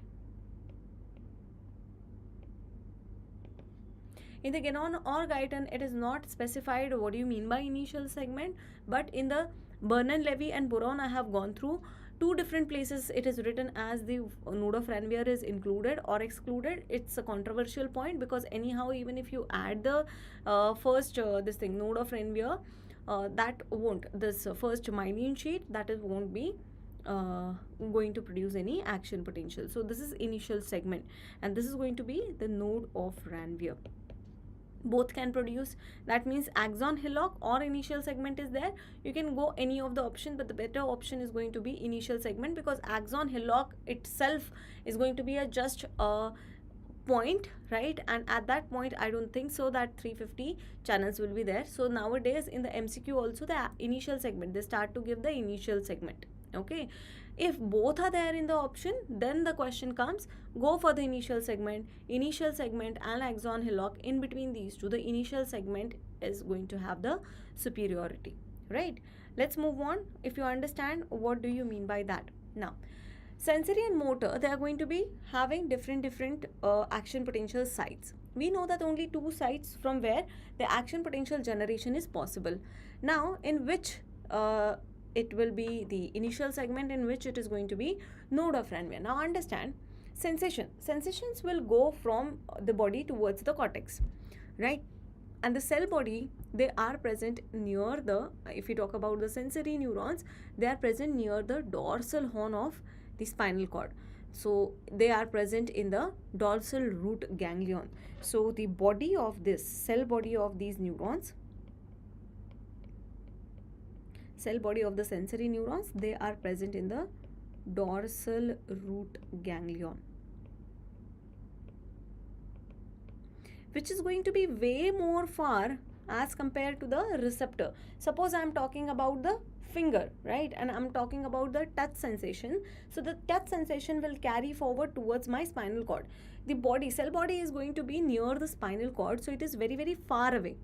So that means I have to produce the action potential before it reaches to the cell body, and the initial segment will be always and always close to the cell body, right? Sensory neurons, they are bipolar, so that's why they do have two extensions, two axon, right? And initial segment, we cannot wait till the initial segment, so understand it should be formed in the first node of Ranvier. So the action potential generation site should be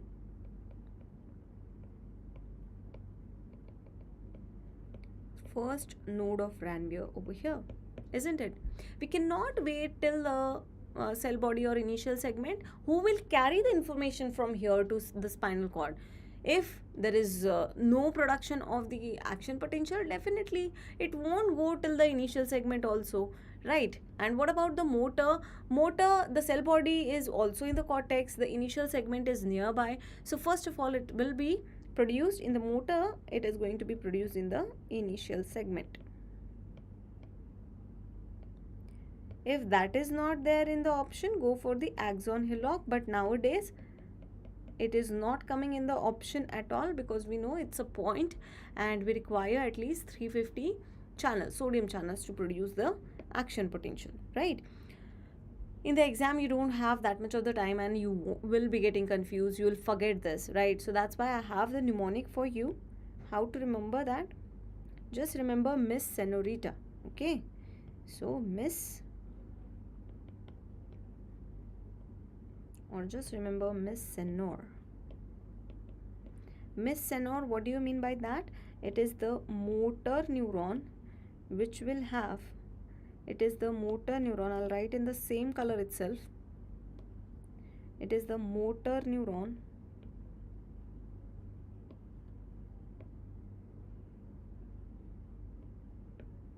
Miss Senor, just remember that it is the motor neuron which will produce the action potential in the initial segment, and sensory neuron which is going to produce in the nodes of Ranvier. Nodes of Ranvier, I'll just shift it here.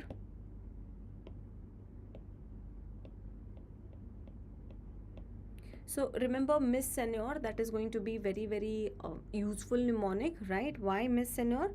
Motor is going to be in the initial segment, the sensory is going to be nodes of Ranvier, right? So Miss, that is motor, initial segment. Senor is SE, that is sensory.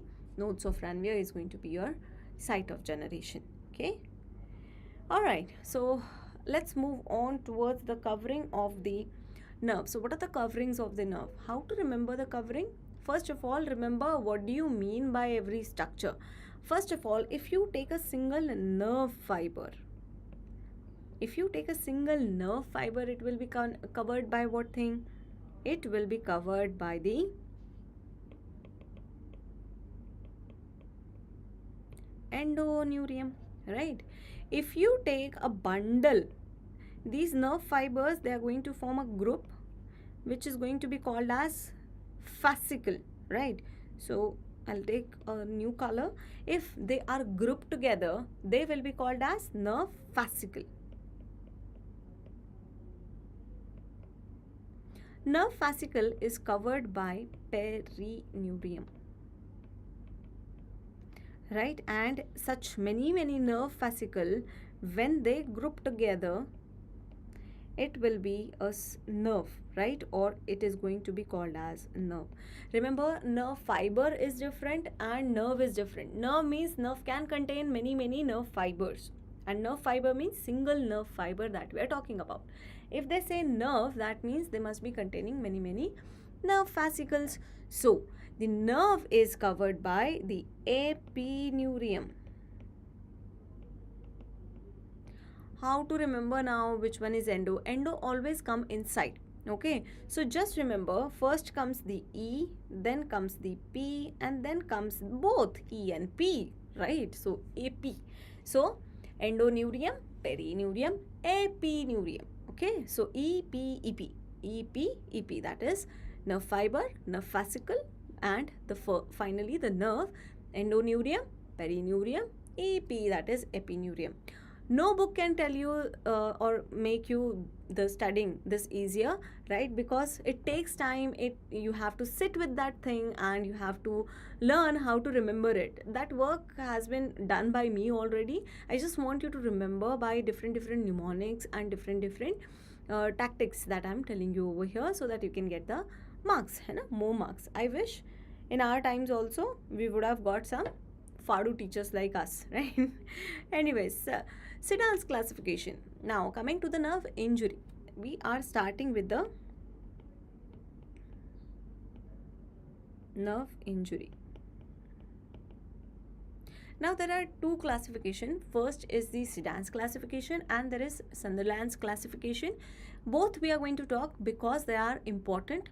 The nerve injury whole can come as the question, right? In that you have to write Rio base and Cronexi, which we have talked in the lectures also. So I'm not going to repeat that again, but yes, definitely the nerve injury is the important question. Okay, now let's start with the normal nerve. We have learned that there are coverings, that is EP. Now understand, there is axon. You can see over here that there is this black one is the axon, and there are in the normal, you can see that in the normal, what you can see, there is the axon and these purple ones are the myelin sheet, right? And there is a final covering, that is nothing but the epineurium. Now understand, this is the normal ones. What if they are going to give you a scenario of drunk man, right? What is going to happen? There is something known as Saturday nerve palsy or honeymoon palsy. So Saturday nerve palsy, what is it? Usually people drink on Saturday, right? And what they do, they sleep there only. So what happens is, it is seen commonly that suppose this is the chair and they are going to sit like this and they are going to sleep like this. Okay. So the arm is compressed from below via the chair and from above via the face or the head, right? So there is a compression from both sides. What is going to happen? Not only the soft tissue, but also the nerve is going to get compressed. If the nerve is compressed but it is not broken, any of the part is not broken, it's just the mechanical compression which is taking place. After some time, when the person is going to wake up, he is going to have paresthesia, that means abnormal sensation. Aesthesia means sensation, paresthesia means abnormal sensation, right? He's going to have some tingling sensation or some pain or another sensations, right? So definitely those sensations are called as paresthesia. But remember, after some time it will be recovering automatically. Why this is going to happen? So I'm just going to write it over here. So first is known as neuropraxia. First is known as neuropraxia, that is because of the mainly mechanical compression. Just the mechanical compression and not anything else. So any of the part is not broken, it is not separated. It can be because of the ischemia or hypoxia. Main cause is ischemia or hypoxia. That should be prolonged, right? But you don't have to treat via anything. It will be normalized back again after some time, right? As soon as it will regain its position, it will be depending on for how long that has been happened and how much compression has been happened. So depending on that, it will be recovering on its own. You don't have to do anything. Okay, so this is going to be a mild injury which can recover on its own. So you can just write it over here, that recovers on its own.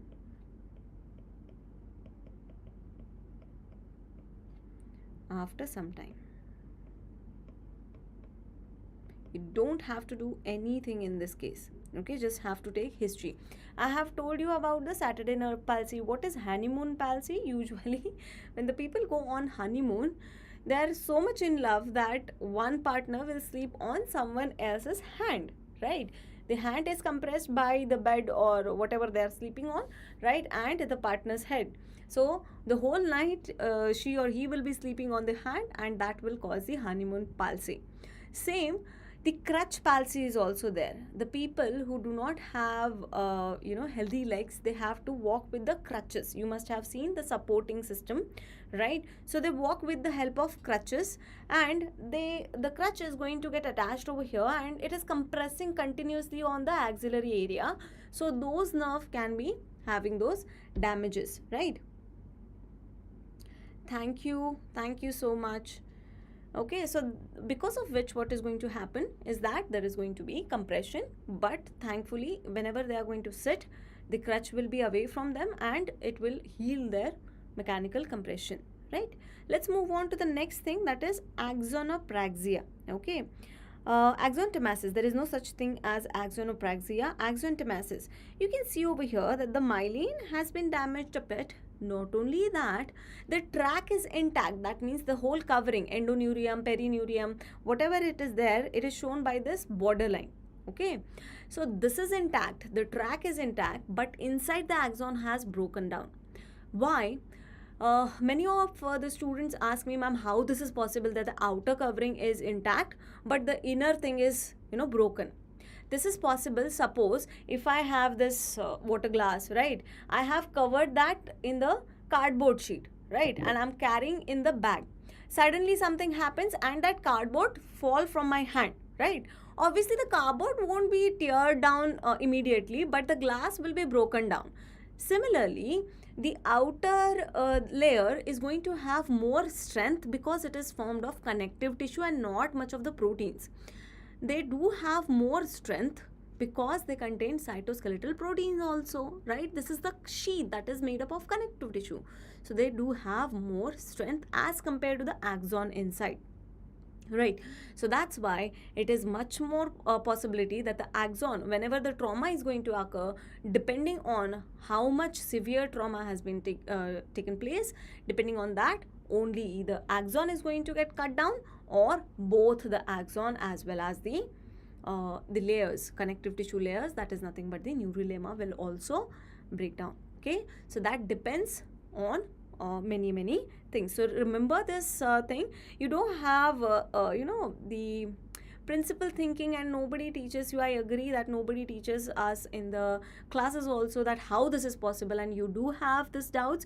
And if you go to the examiner and you ask those questions, they will be nullifying your question itself. The validity will be over, or validity, they won't give that much of the significance to that question, right? They will say that this is the stupid question, that's what we are reading. But that is not the case. You try to find your answers on your own, and no matter how stupid that question seem to be, if you are seeking the knowledge, don't be scared to ask the question. Ask the question unless and until it is already explained. Please do not ask the question which has been already explained, okay? Because we have to repeat, and it's just a wastage of time, nothing else. Okay, so remember the example of the transport of the glass materials. Okay, so that is how it is possible, because the connective tissue, they do have more strength. So next one that we are going to talk about is the axon temasis. Temasis means to cut down. Okay, so we are cutting down what thing? We are cutting down the axon. So if we cut down the axon, what is going to happen? Definitely the proximal part will be alive, because it is getting, so this is the proximal part, it will be getting the nutrition from the cell body, proteins are there, the supply of energy is there, oxygen is there. But the distal part will degenerate, and then as soon as the ghost tube will be formed, and the axon will start to regrow towards the target organ, new axon will be formed. Okay, but axon temasis, where the axon is broken but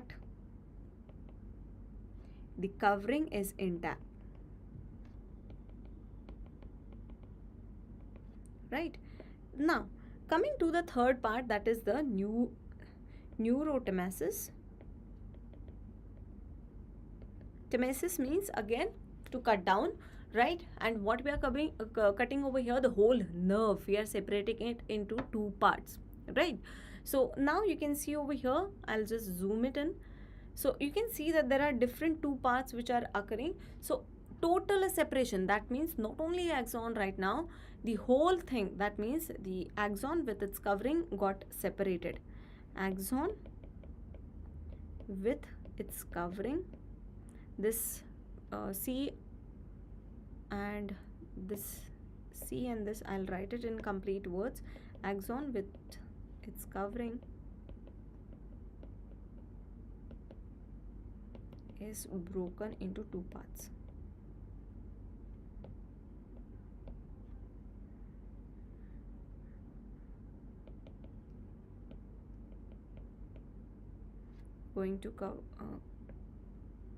It is going to get broken down into two different parts, right? That means the covering is also broken there.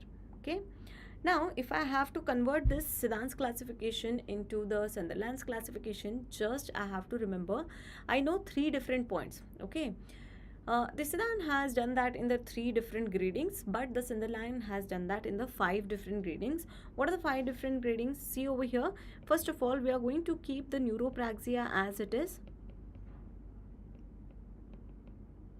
We're not going to move that. So that is going to be grade 1. Alright. And if I have to talk about axon temasis, I'm going to divide it into 3 different parts depending on which layer is gone. Axon temasis, that means the axon has cut. There is no sparing of the axon, right? So axon is damaged.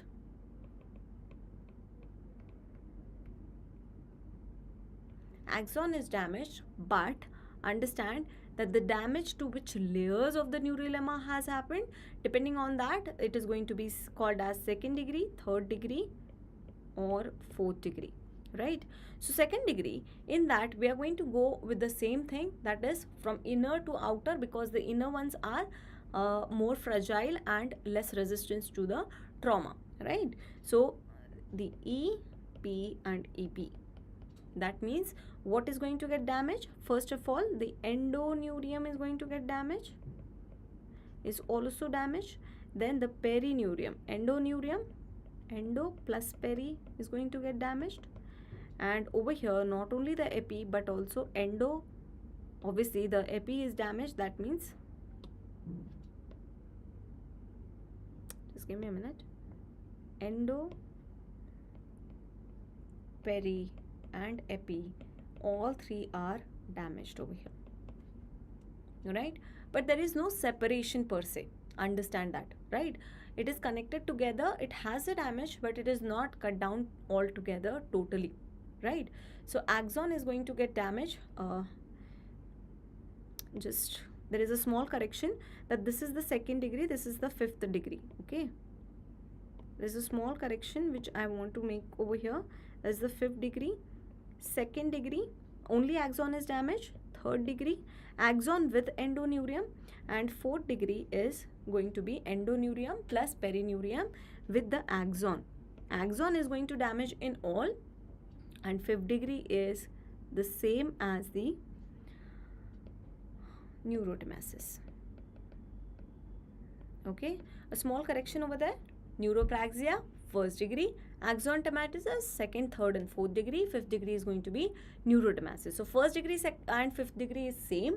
You just have to divide the middle part into three different types. Only axon is damaged, right? I'm writing over there, only axon is damaged, or axon plus endoneurium. I'll write it over here also. Axon plus endoneurium is damaged,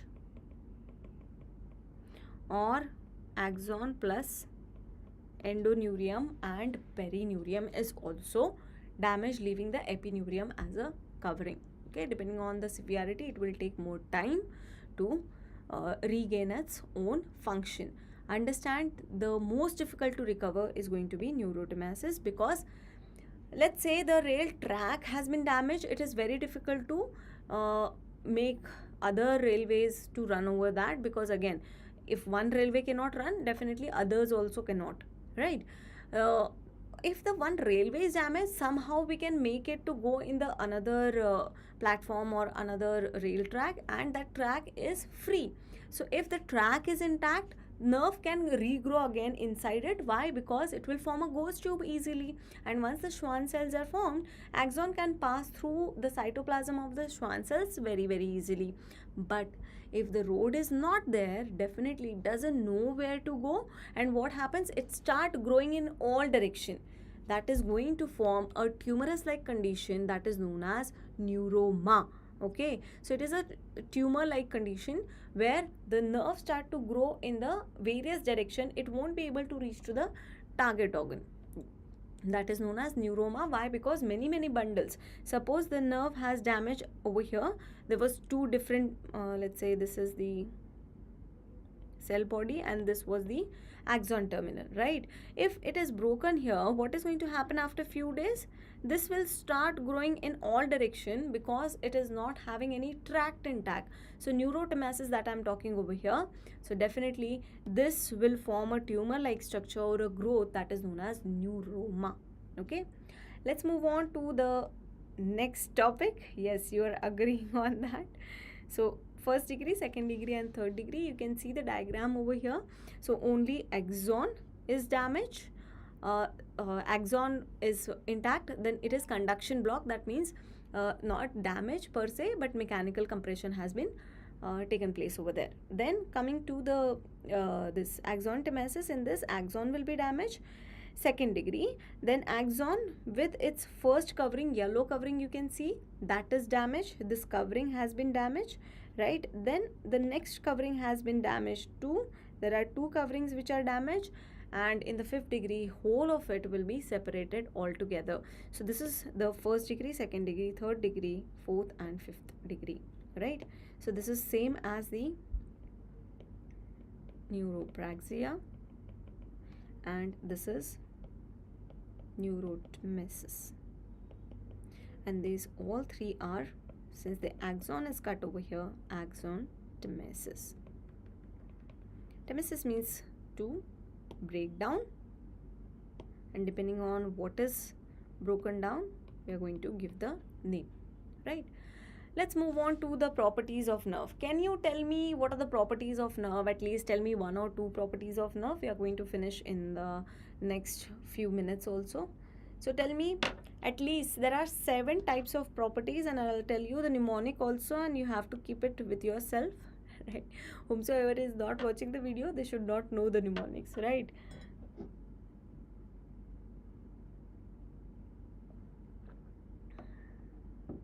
Tell me. At least tell me 2 to 3 properties so that I can continue.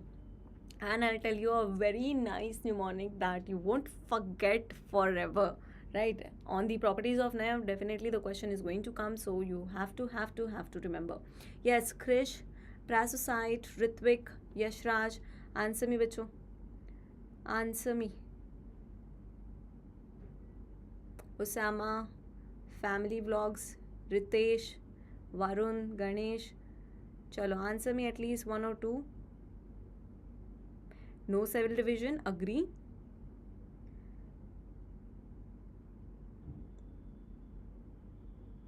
What else? What else?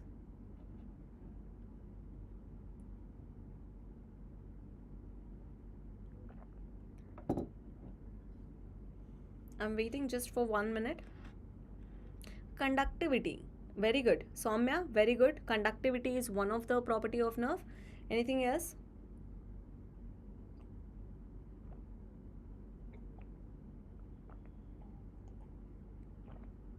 We have already discussed what type of cell it is, excitable or non-excitable, depending on that.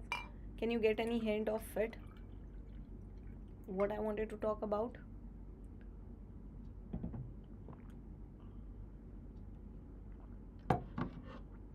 Krish, wonderful. Excitability, conductivity.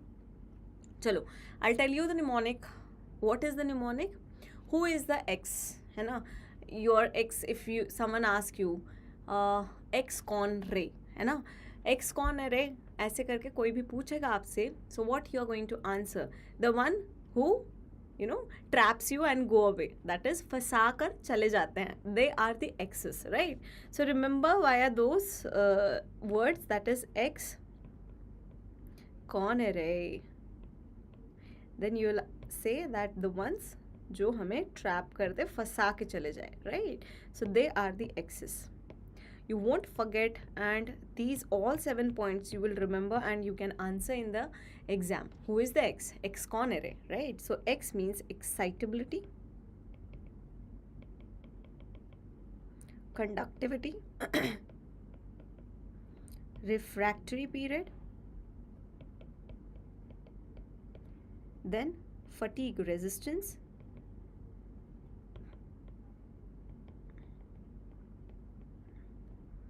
all or none law, all or none law. Then they are going to show summation and accommodation and adaptation. You can separate the accommodation and adaptation also. I'm just writing 7 wonders of our nerve. So I like the number 7. So I have mentioned it together because at a time only one thing can happen over there, right? So you can make 8 points also. If it comes for the 4 marks, usually it won't come for the 10 marks. It will come on the for the 4 marks itself. So you can remember all this mnemonic. Yes, you should not forget. If you won't forget, my goal will be achieved, right? And you have to answer me, or you have to tell me if the 2 of the people have messaged me their gold medals also, and they're not from Delhi, and I'm very very happy that they remembered me. And when they got the gold medal in physiology, they have shown me, they have messaged me, and I asked everyone that should I put your name or messages on the social media. If they allow me, I definitely love to put those, right? So that is what I feel the teachers or faculties everybody's achievement is there if the students are going to remember, right? So X कौन है रे जो फंसा देता है, right? So let's move on with those 7 wonders. We'll discuss one by one each of these wonders, right? We know the neurons and the nerves, they are excitable cells, right? So they are excitable cells. So what is going to happen? Definitely whenever you are going to give the stimuli, what do you mean by stimuli? Stimuli mean any change that is going to happen either from outside or within your body. So that means changes in the external or internal environment, right? External and internal environment, that is going to be called as the stimuli. Now whenever you give the stimuli, if the cell is showing excitability, they will respond. They will respond. Neurons respond in the manner of action potential. If you talk about other excitable cells, for example your skeletal muscles, they respond in the form of contraction and relaxation, right? And that is the mechanical response. The glands, they are also excitable. If you stimulate the glands, they will respond you in the manner of secretion. But the fibroblast, connective tissue, they won't do anything even if you stimulate them, right? So if specifically we talk in terms of neurons, they respond in the neurons or nerve, they respond in the form of action potential. So the response is going to be in the form of action potential, right? And remember, what are the types of stimuli you would like to give? There are 4 types of stimuli you would like to give. What are the 4 types? There are 5 types of stimuli we can use, the energies basically, but the 5th one is not legal to be used, right? So that's why we are going to talk about the 4 different stimuli. Tell me, what are the 4 different stimuli you must have learned in the amphibian experiments or in your practicals that happen in physiology. Chalo. So I'm going to write because we don't have much of the time. First of all, there is mechanical stimuli, electrical stimuli, chemical stimuli,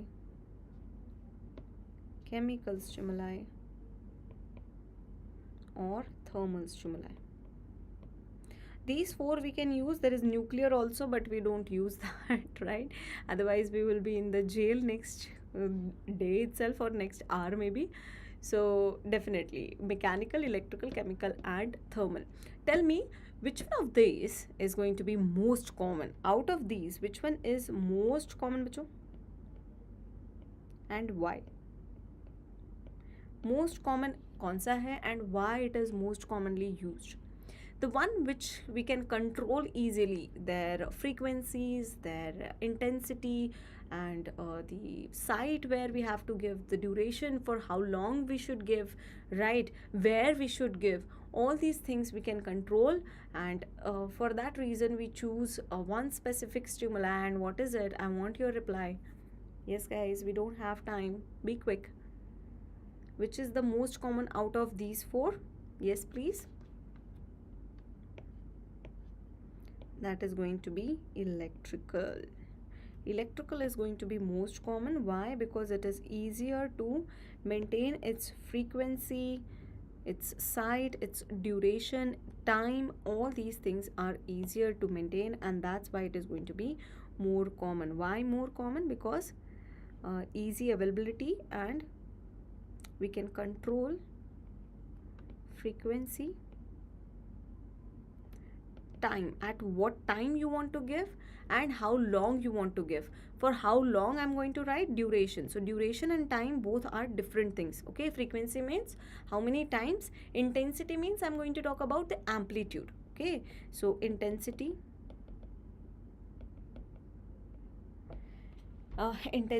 and duration and site, right?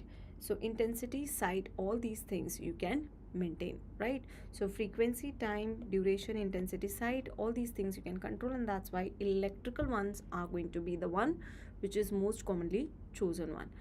What are the factors that can affect excitability? There are many factors, but I chose to talk about these 4 because they are commonly asked. So first thing is strength and duration of the intensity. Strength, or you can call it as intensity also, one and the same thing, right? So strength means the intensity, one and the same thing over here, right? If the intensity of the stimulus is more, it is going to cause more voltage in the nerve and going to open more sodium channel. So it is going to get directly proportional to the excitability, right? What about duration? Duration, it depends on what is the limit, or what is the time for the adaptation. There are some nerves which adapt very very quickly, rapidly, so they won't respond after some time. But there are some nerves which are going to adapt slowly. So the duration and the excitability in between, you have to know. If you talk about duration, you have to know the funda of adaptation, whether they are slowly adapting. There are non-adapting nerve fibers also, especially the free nerve endings, right? And or they are rapidly adapting, right? Once they are adapted, what is going to happen? The nerve won't show any excitability, it won't show any action potential. The action potential will happen if there is any flux is there, right? So if there is flux, flux means change, either going from below to higher intensity, right, or coming back, vice versa. So duration, it depends on what duration you are talking about. If the adaptation, it's before the adaptation, definitely it is going to be directly proportional. Once it is adapted, it is not going to be directly proportional, it won't show any excitability. Okay, what about the effect of extracellular calcium? Calcium, it acts as a guard, okay, guard of the sodium channel. Okay, so suppose this is the cell and in between you do have sodium channel. Suppose this is the sodium channel. Okay, now remember, the calcium is going to sit back over here, right? Sit back over here, and it won't allow much of the sodium to enter, right? After some time, it is going to close the sodium channel. So you can feel, or you can say that the calcium is the guard of sodium channel. Just remember, he is a guard of sodium channel. That is nothing but the calcium. This is the black one, is the calcium, which is the guard of sodium channel. So if the guards are more, that means the people cannot enter more frequently because they are going to guard it. They won't allow the sodium basically, right? So the proportion of the excitability and calcium is going to be vice versa. Okay, so agar ECF calcium is more, what is going to happen? Definitely there will be less excitability, and if the ECF calcium is less, there is going to be more excitability. Why? Because it is going to allow more sodium. So sodium entry is going to be enhanced, and that's why the excitability is going to be enhanced also. What about more calcium in the ECF? If more calcium in the ECF, they will decrease the sodium entry. And if the sodium entry is decrease, so excitability also going to decrease, isn't it? So please remember, calcium, ECF calcium, not the ICF calcium. ECF calcium is inversely proportional to the X, that is excitability. Right? Some of the students, they will never smile, never respond. They will be like this. I feel that they have more of the calcium in the ECF because they are never excited about anything for that matter. Even if I crack joke, even if I try them to, motivate or inspire, nothing. Even if I give them 100 out of 100, they won't be excitable in that point also, right? So don't be that low in state, because this is a phase of life where you have to learn. We have gone through that, right? Specifically the girls, I'm talking to you, that whatever you are you have to study. I know you guys are going to be sincere, even if the males, but boys are tend to be more relaxed and chill because of their environment there. But please try to get excited about studying also, about even if you studied for like 2 hours or 3 hours, give yourself break, right? I'm very excited if the black coffee comes, or some flavor, new flavor I get to taste, like vanilla coffee or hazelnut coffee, wherever. So if I achieve some good thing, then I'm going to go outside and drink my coffee with peaceful mind, right? So that is something excitable thing. It doesn't have to be very big celebration, right? It just can be a small things which can give you a joy, right? Extra hour of sleep that also is fine, totally fine, right? Or a sweet or a cheat day, anything is fine. Just be excited about the things, okay? Because it won't come again, right? So that is the thing. Coming to the conductivity, what about conductivity? Conduction means once the action potential is generated, it is going to tend to reach to the target, right? That means at least the axon terminal of that particular neuron, isn't it? So once the action potential is generated, it will propagate. It will propagate towards at least till the end of axon terminal, isn't it? And that is known as conduction. Now there are different types of conduction: orthodromic, or you can say it as antidromic also. Ante means forward, right? And antidromic is not ANTI, it is ante I'm talking about, that is ANTE. That means forward. And antidromic, or you can call it as retrograde. Retrograde conduction, it is one and the same thing. Orthodromic in the forward direction, right? Ortho means forward direction. You're going to go in the forward direction, that is orthodromic. Dromic is for conductivity. Even we have learned in the CVS, that is the dromotropic effect, right? And C and D, they comes together. So please remember, conductivity is dromic. Anywhere in physiology you learn this, or you come across this word dromic, that means conductivity. Even in the CNS, even in the CVS, even in the nerve muscle, right? So it means conductivity. Okay, so orthodromic conduction means, if suppose this is the neuron,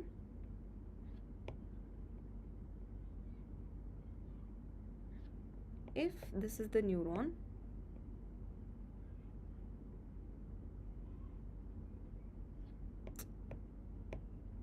I'm trying to draw that, but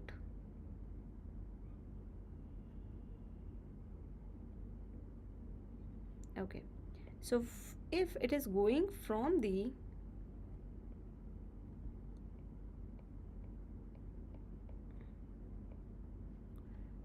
soma towards the axon terminal, that is going to be called as orthodromic. So soma towards the axon terminal, right? And vice versa, if it is coming from the axon terminal towards the soma, then it will be called as antidromic, right? Can you tell me what were the proteins which were important, which were working as the cargo proteins, which were helping in the exoplasmic transport? Specifically, I want you to remember the antidromic wala, right? That means retrograde conduction, exoplasmic transport. Tell me, what was the name of it? What was the name of it? Orthodromic conduction, very important. Most at the synapses, they are going to ask you at the level of synapses. Synapses means, what are the synapses? They are the connection between two neurons, okay? So where two neurons are going to meet and they are going to talk together, they are known as synapses. You have to make more and more synapses so as to get more marks, so as to get improve your life, right? So all these things are depending on how many synapses you are having, okay? So synapses, in that what happens is, specifically I told you that most of the synapses are chemical synapses. So the neurotransmitters will be released. Suppose this is the another neuron over here which is going to be present. So it's a very bad neuron I have drawn over here. Just give me a minute because it's working automatically. All right, this seems to be cute, right? So suppose these are the dendrites and these are the other parts of this second axon. Now what is going to happen, that the receptors are always going to be on the dendrites and not onto the axon terminal. And even if it is present, what is going to happen? The neurotransmitter will be released from the axon terminal and not from the dendrites, right? So the conduction at the synapses, it will go from here to here in the forward direction. It cannot come back. But suppose from externally I have stimulated in between the axon, what is going to happen at that point? Definitely, if I stimulated in between the axon, the conduction will happen at conduction will take place at the both the places, right? So it is going to go in this direction also and that direction. So anti and orthodromic, where it is going to be seen, it is seen. Good evening, Rahul. Rahul, yeah, very late. It's about to be good night for me, right? In a few minutes we are going to get rid of this topic. We are going to finish, but anyways, good evening, right? Chalo. So in both the direction, so example yaad rakho, just one example, that bidirectional is going to take place in the axon, in between the axon, right? So in the axon can be seen, but after this point it cannot propagate even backwards. It can reach up to the cell body even at the point of dendrites, but dendrites cannot release the neurotransmitter. There are no receptors on the axon terminal, so it cannot go backward. It will end there.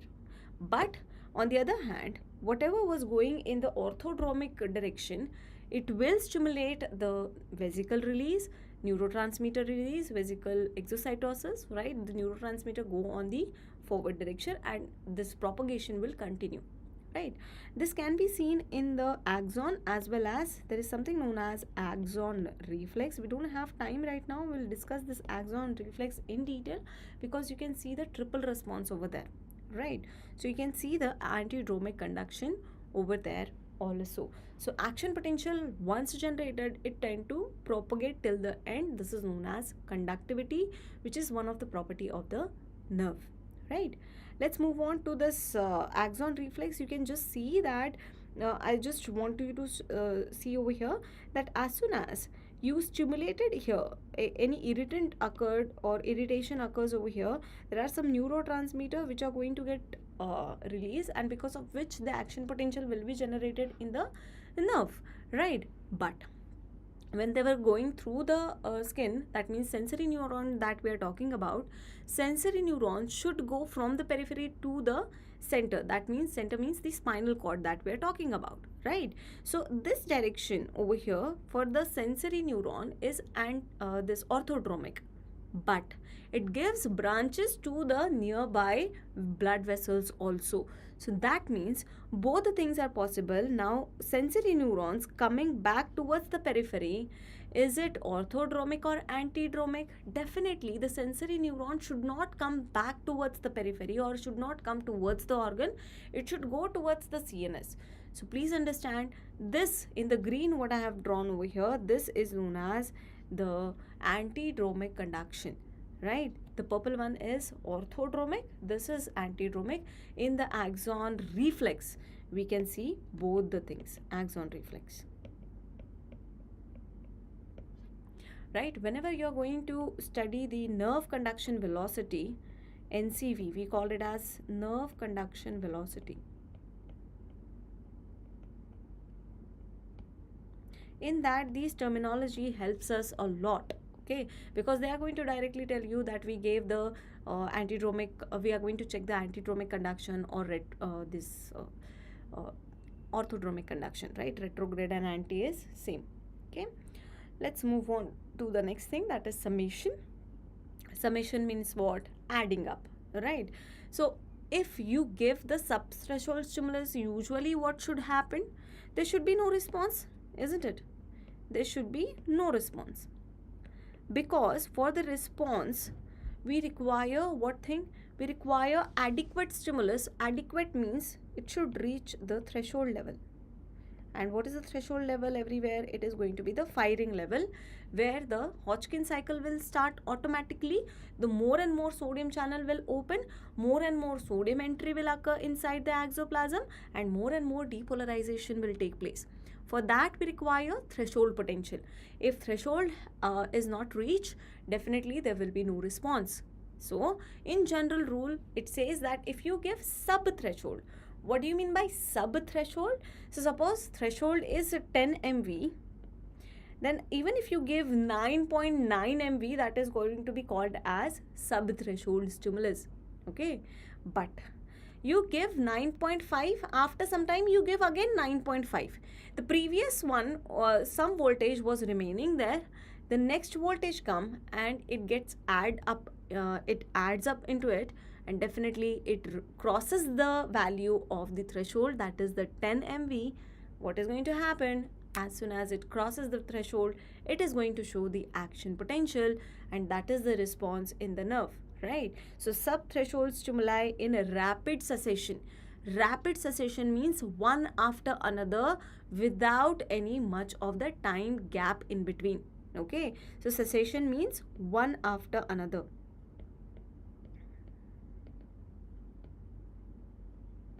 Right, rapid cessation, that means without wasting much of the time.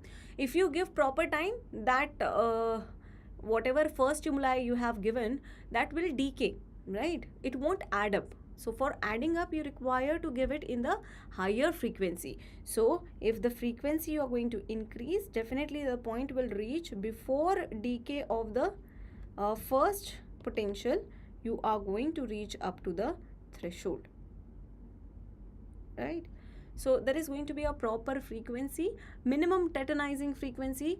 What is it? You are going to tell me in the comments below, right? So I want you to learn minimum tetanizing frequency. On the basis of this, that is your homework. I don't know how many of you are doing the homework, but this is your homework, and you are going to tell me the formula, that what do you mean by MTF and how to calculate it, because twice in AIMS and once in NEET PG this question has been asked in the form of diagram also and directly also to calculate it. Okay, so MTF, you have to tell me minimum tetanizing frequency, right? Let's move on to the next thing, that is if you give sub-threshold in the rapid cessation, what is going to happen? What do you expect to happen? That it will produce the response. Response is going to be produced, right? And that is, again, both were the sub-threshold, here also sub-threshold. What was the difference? Single sub-threshold stimulus won't be able to do anything. Even many sub-threshold stimuli, if you given after a time gap, they won't be able to do anything. But if you give sub-threshold stimulus in a rapid cessation, one after another, without losing the much of the time gap in between, definitely they are going to give the response in the form of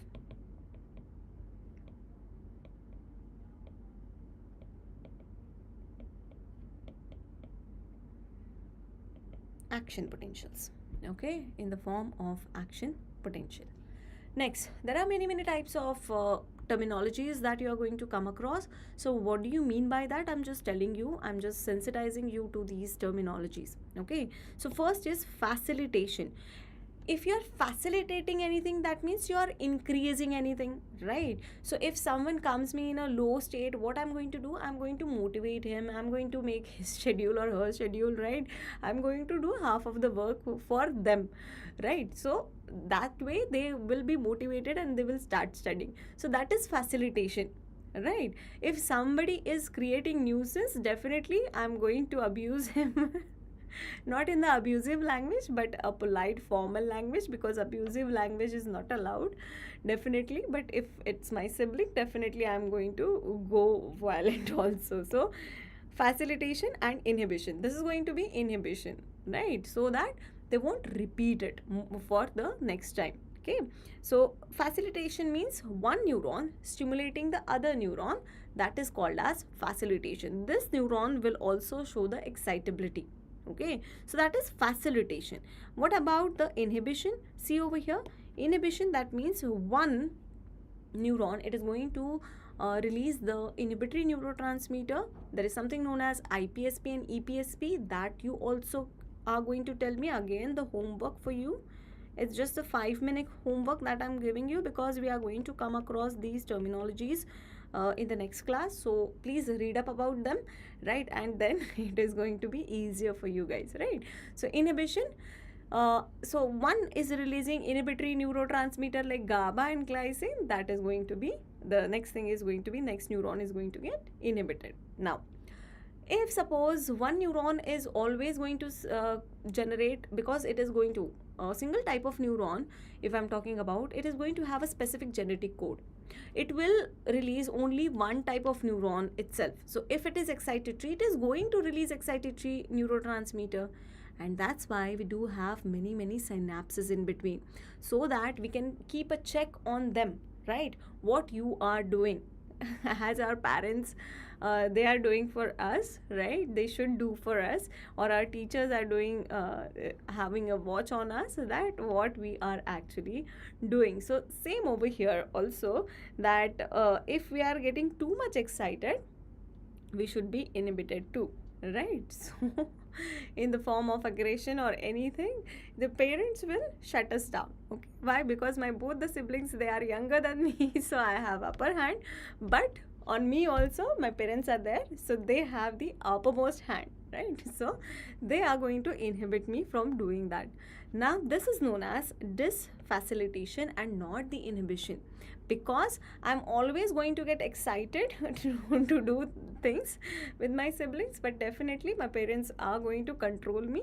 So I'm not going to inhibit myself. My parents are going to do that for me. So that is going to be called as disfacilitation. There is a difference between inhibition and disfacilitation. Okay, there is one more synapse which is going to be present, right?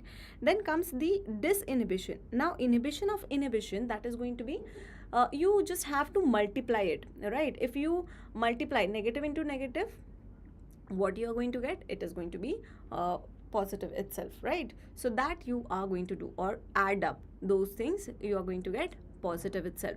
So same over here, that if you inhibit the inhibitory neurons, that means it won't be able to release the inhibitory neuron, right? And whatever the tonic activity, tonic means whatever in the resting condition this neuron is going to act as, it is going to be activated as such, right? So this is going to happen over here. This is known as disinhibition. Why? Because understand, the neuron won't change their neurotransmitter just because you want them to work in a different manner. So that's why we have to have a control on them, and that's why disinhibition and disfacilitations are required.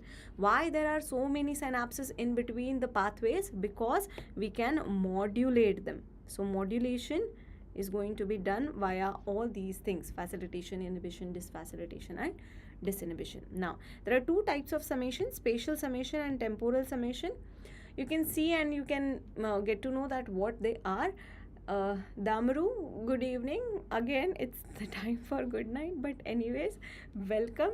So spatial summation, special means what you're going to do, that in that space itself, you're going to give at a time, all these three neurons will be fired. Now understand, if I say that the threshold of this neuron is 5 MV, that is 5 millivolt, but each of these neurons, they only have the potential to excite it via 2 MV, that is going to be 2 like that. Okay, so even if I activate any one of this neuron, it won't be able to make the, let's say this is the our destination neuron, or let's say X neuron to fire the action potential. Why? Because it won't reach the threshold. Even if I activate 2 neurons, it won't be able to reach. But if I add 3 neurons at the same time, right, and fire them, make them fire and release their neurotransmitter on this X neuron, definitely at that point it will cross the threshold and it will give the action potential. For that, I need to activate 3 neurons at the same time. If I activate the neurons simultaneously,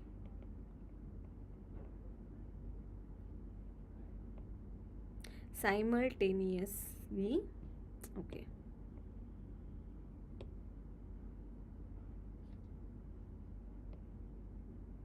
then simultaneous activation of the neuron, that is going to create the action potential in the another neuron, that is called as the spatial summation, right? And what about the temporal one? Temporal one mein, I'm not going to add up the neurons. Rather, in one neuron itself, I'm going to frequently stimulate it so that it will create new action potential and try to reach to the threshold quickly. That means on the time interval. You can say that there is a time, that means I'm continuously giving it, so I'm going to say at different time. Over here the different neurons are stimulated. Over here the one neuron stimulated at different time.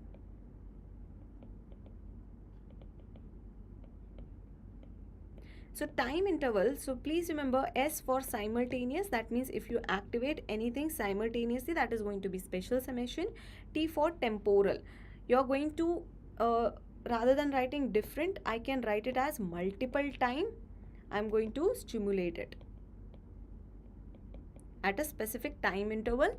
Why? Because understand, there is something known as refractory period also that we are going to learn in the coming next 2-3 slides. Okay, so at a time interval, a proper time interval, so that it will cross the refractory period, I am going to stimulate it multiple times. Okay, so same neurons, multiple time, the site won't change, same site but different time intervals I'm going to stimulate it. Okay, so that is the difference over here.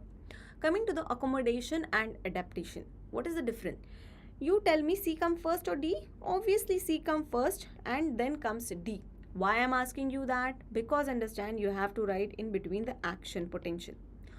Before even action potential occurs, if the nerve loses its excitability, it is known as accommodation. As simple as that. And it will show the action potential for some duration and it will loses the excitability after that, or it decreases the excitability. That is known as action adaptation. So action potential se before that is going to be accommodation, and after that is going to be adaptation. So C comes first and D comes after. In the adaptation, the action potential will be seen for some time, but if you prolong that for longer period, longer duration, definitely you won't be getting that much of the excitability in the nerve. Okay, so same over here. If you give continuous slow rising subthreshold stimulus, in this you can see two things are there, that we are talking about the stimuli over here which is subthreshold, right? And in the case of the adaptation, it is suprathreshold. So C come first, so the lower level of threshold, that means lower level of stimuli you are going to get. And in the case of the adaptation, action potential is seen, that means at least you would have given the threshold stimulus. That's why you are able to see the action potential. That is as common sense as we are discussing over here. So you can put the logic in that and you can get to know. So if you give continuously slowly rising subthreshold stimuli, what is going to happen? You will see that even if there will be no response, even after reaching at threshold level, I want sudden opening of the sodium channel. For example, suppose that this is the nerve action potential. We have learned that already in the CVS system itself, right? So understand that suppose this is -70 and firing level is -55. So at least I have to give the stimulus of +15 at one go, or at least in the rapid cessation. Otherwise, I won't be able to get the response. Why? What happens that if you open up few channel, let's say to reach at -55, I require, there are 100 sodium channel, let's say it's the arbitrary number. I'm not telling you the exact number and in the nerve, no, I'm just taking it as an example. Okay, so 100 sodium channels are there in total. To reach up to the firing level, you require minimum 70 sodium channel to open up at the same time. But understand, what is happening in the sodium channel? Remember, they are time gated also. That means what is going to happen after some time? After some time, they are going to get inactivated, right? So suppose I gave 5 millivolt stimulus and some of the channel, that means let's say only 20 channels got activated, right? Then I continued that 5 millivolt, or let's say 2 or 3 millivolt, 3 millivolt, 3 millivolt. What is going to happen? Let's say 20 channels will be activated, 20 here will be activated. Remember, they're together also meeting 20 20 20. Let's say here at least they should have shown the action potential, but they are not going to show. Why? Remember that till the time these 20 are opening, what is going to happen to these 20 which were open first? They are going to get inactivated, and that means they are not going to allow any sodium to enter inside, and the amount of sodium I require, I am not able to reach at the point of time which is required to activate the Hodgkin cycle. Okay, so this is the funda I'm telling you, hypothesis, that is I'm telling you that they have postulated. The exact reason they have not known, but they say that accommodation occurs because few sodium channels they get inactivated. Why? Because they are time gated channels. Okay, so if these are going to get inactivated, again this 70 won't be reached because it will be 60 always and always, right? So even if you reach up to minus 55 level, you won't be getting. In the electrical phenomena, you have reached up to the minus 55 that your voltmeter is showing. But remember, in the nerve inside it, most of the sodium channels which were open first, they are closed now, and that's why the Hodgkin cycle is unable to get activated, and you won't be able to get the spike that is required over there, and that means there is no excitement, no activity that you are going to get, right? So that is known as accommodation. What about adaptation? Over here you have given supra threshold, at least threshold, or supra threshold. That means, first of all, let's say this is the action potential, this is the stimulus. Okay, so you are giving continuously the stimuli. What is going to happen? First of all, let's say this is the response, but after that there will be no response unless and until there is a flux, right? So suppose this was the response. First of all, you increase the response and decrease the response. This is the, let's say this is the stimuli, I'm saying response to everything. So this is the response. Next lecture, Alladita, you are putting the first comment and you are asking about next lecture. Next lecture is there, scheduled on Thursday. Okay, chalo. Now learn over here that what is going to happen whenever I am going to change, that means there is going to be a flux. What is going to happen? Definitely I can see the response. But as soon as it reaches, after some time, what is going to happen? The response will be decrease, right? But as soon as the flux will change, there will be much more response, what I'm going to see, right? So as soon as you give this constant word is very, very important. As you give the constant stimulation, the excitability is going to decrease. To increase the excitability back again, what is required? You require the flux. So flux is important. That is main thing. Okay, let's move on to the next thing, that is fatigue resistance. Now understand, you should have fatigue resistance. You should be able to at least sit for 3 hours, because that is what is the duration of your papers. So if you don't allow your brain to sit for 3 hours, you won't be able to sit in the exam for 3 hours. Your brain will be restless, you'll be anxious, and you're going to lose your temper over there, or your efficiency is going to go down. So please, before the examination, the main thing is sit in 3 hours ka slots, so that you'll able to practice, or your brain is going to practice to sit for 3 hours. It won't get restless in between, right? And see here and there and give me invalid comments, right? So fatigue resistance, your brain should develop the fatigue resistance also, right? So nerve, let's talk about nerves fatigue resistance for now. So nerve fiber cannot be fatigued even when they are stimulated continuously. Why? Because the function of nerve, I'll write it completely.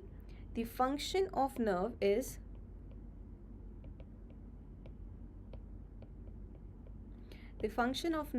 to propagate the action potential, and that won't take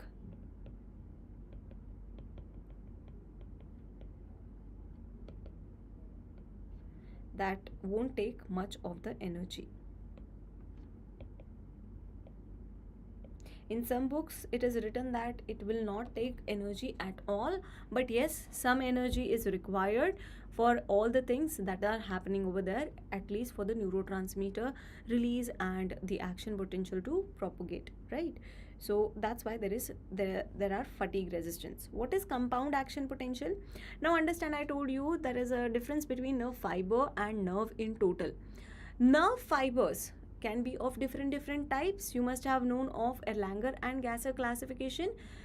Different types of nerve fibers, they have different threshold levels, so they are going to get activated differently. Even if you give one stimulus, they will be showing the response according to their conduction velocity, right? So suppose I do have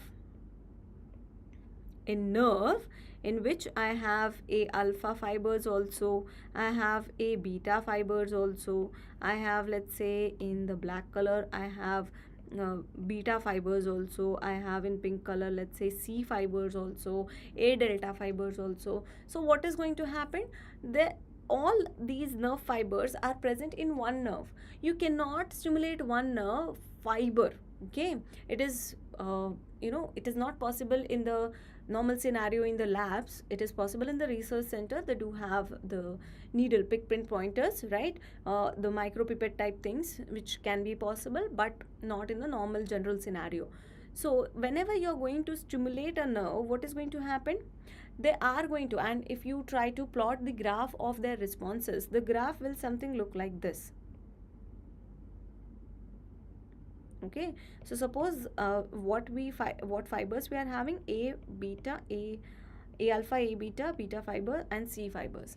Why? Because their conduction velocity decreases accordingly, right? There are different types. C are unmyelinated, so they are going to have less conduction or least conduction velocity. A alpha is the largest fiber. They have least intraluminal resistance, so that's why they are going to carry the impulses very quickly, right? And that's why they are going to show the response first and of high amplitude, right? How much time it is going to take to draw a simple diagram? Very less time, because x-axis is going to be time, and over here you can write either intensity, right, or you can write strength of the stimulus also, or a response. Okay, so this is how it is going to look like. Why they have crossed over here? Because C contains very less speed, that is 0.5 to 2 meter per second, which is very less as compared to the beta, and that's why they have cut there. So draw the diagram like this. Potential you can show, or intensity you can write. Okay, it will take 10 seconds, but definitely it will give you much more marks, right? So give it a shot to these questions. Label diagram you should know, then name the different parts and you have to draw them. Practice that. Explain the role of Schwann cells in the process of myelinogenesis. It should be in the process. They have mistyped it. In the process of myelinogenesis. List the differences between myelinated and unmyelinated axons. Tell me the answers quickly and let's finish this session in next 5 minutes. But I want the answers from you guys. Be active for next 5 minutes. Yes, I can see that many people are online. Whatever people are online, just give me the answers and we are going to wrap this session up. Okay, so give me the answer. Fatafat say.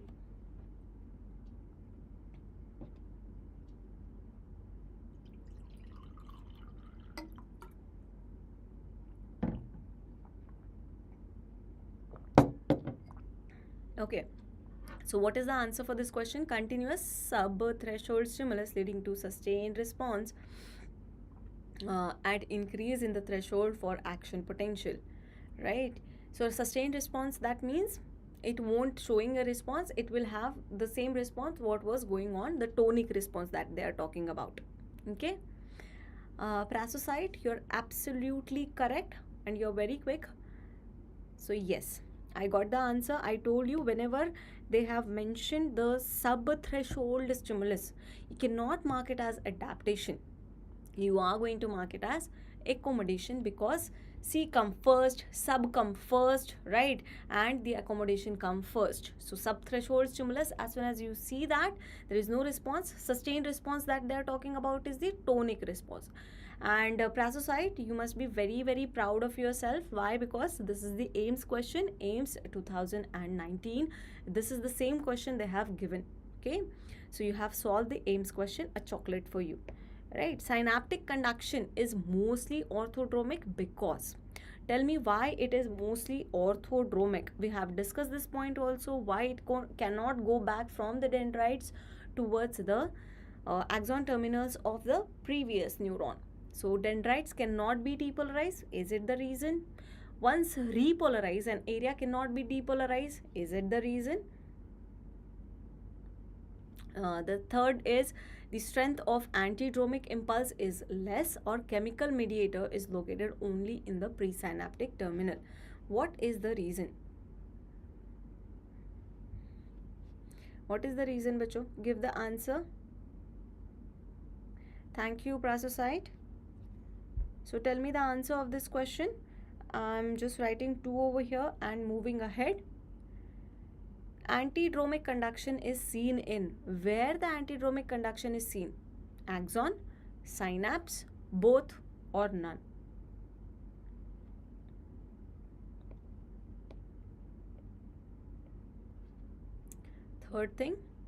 Third question.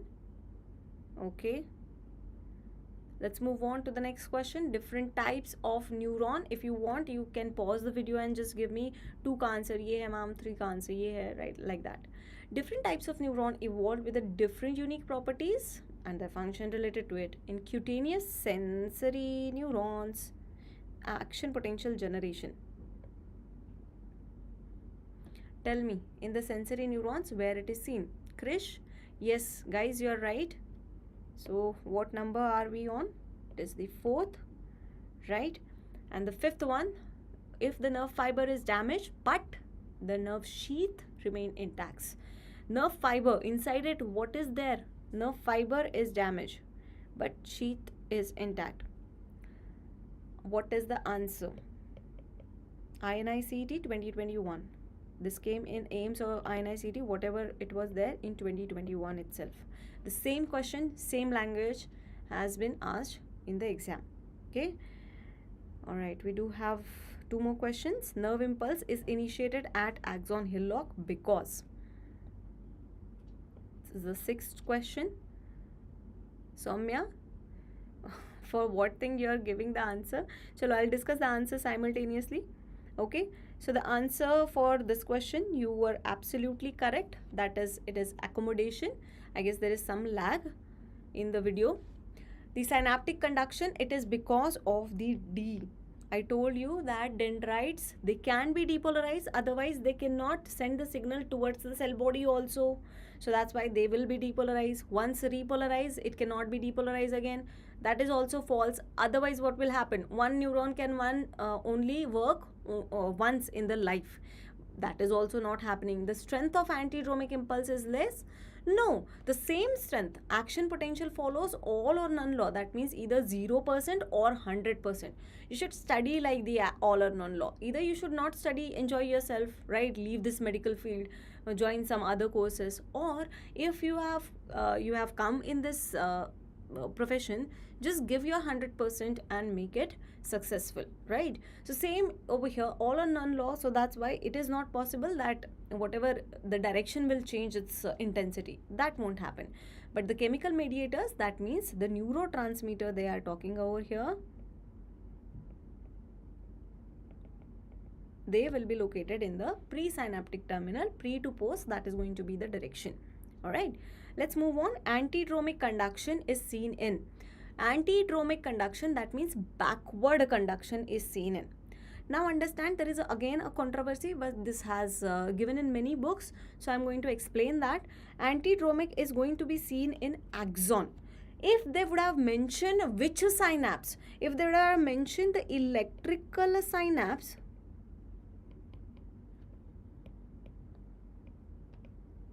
then the answer will be both. Yes, in the electrical synapse, that means suppose this is the neuron, presynaptic neuron, and this is the postsynaptic neuron.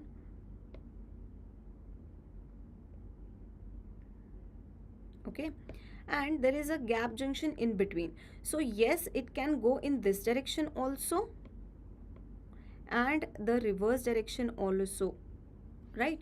So that means antidromic is also possible, but unless and until they have mentioned it as a electrical synapses, you're not going to assume that it is electrical synapse, because most commonly 99.5% it is going to be the chemical synapse. Okay. Yes, you guys are correct. Krish, Prasocyte, Soumya, yes. Then different types of neuron. Cutaneous sensory, I told you the simple mnemonic, miss and nor. So over here they have asked the sensory neuron. So it is going to be the option D. Nobody has given the option for answer for fourth.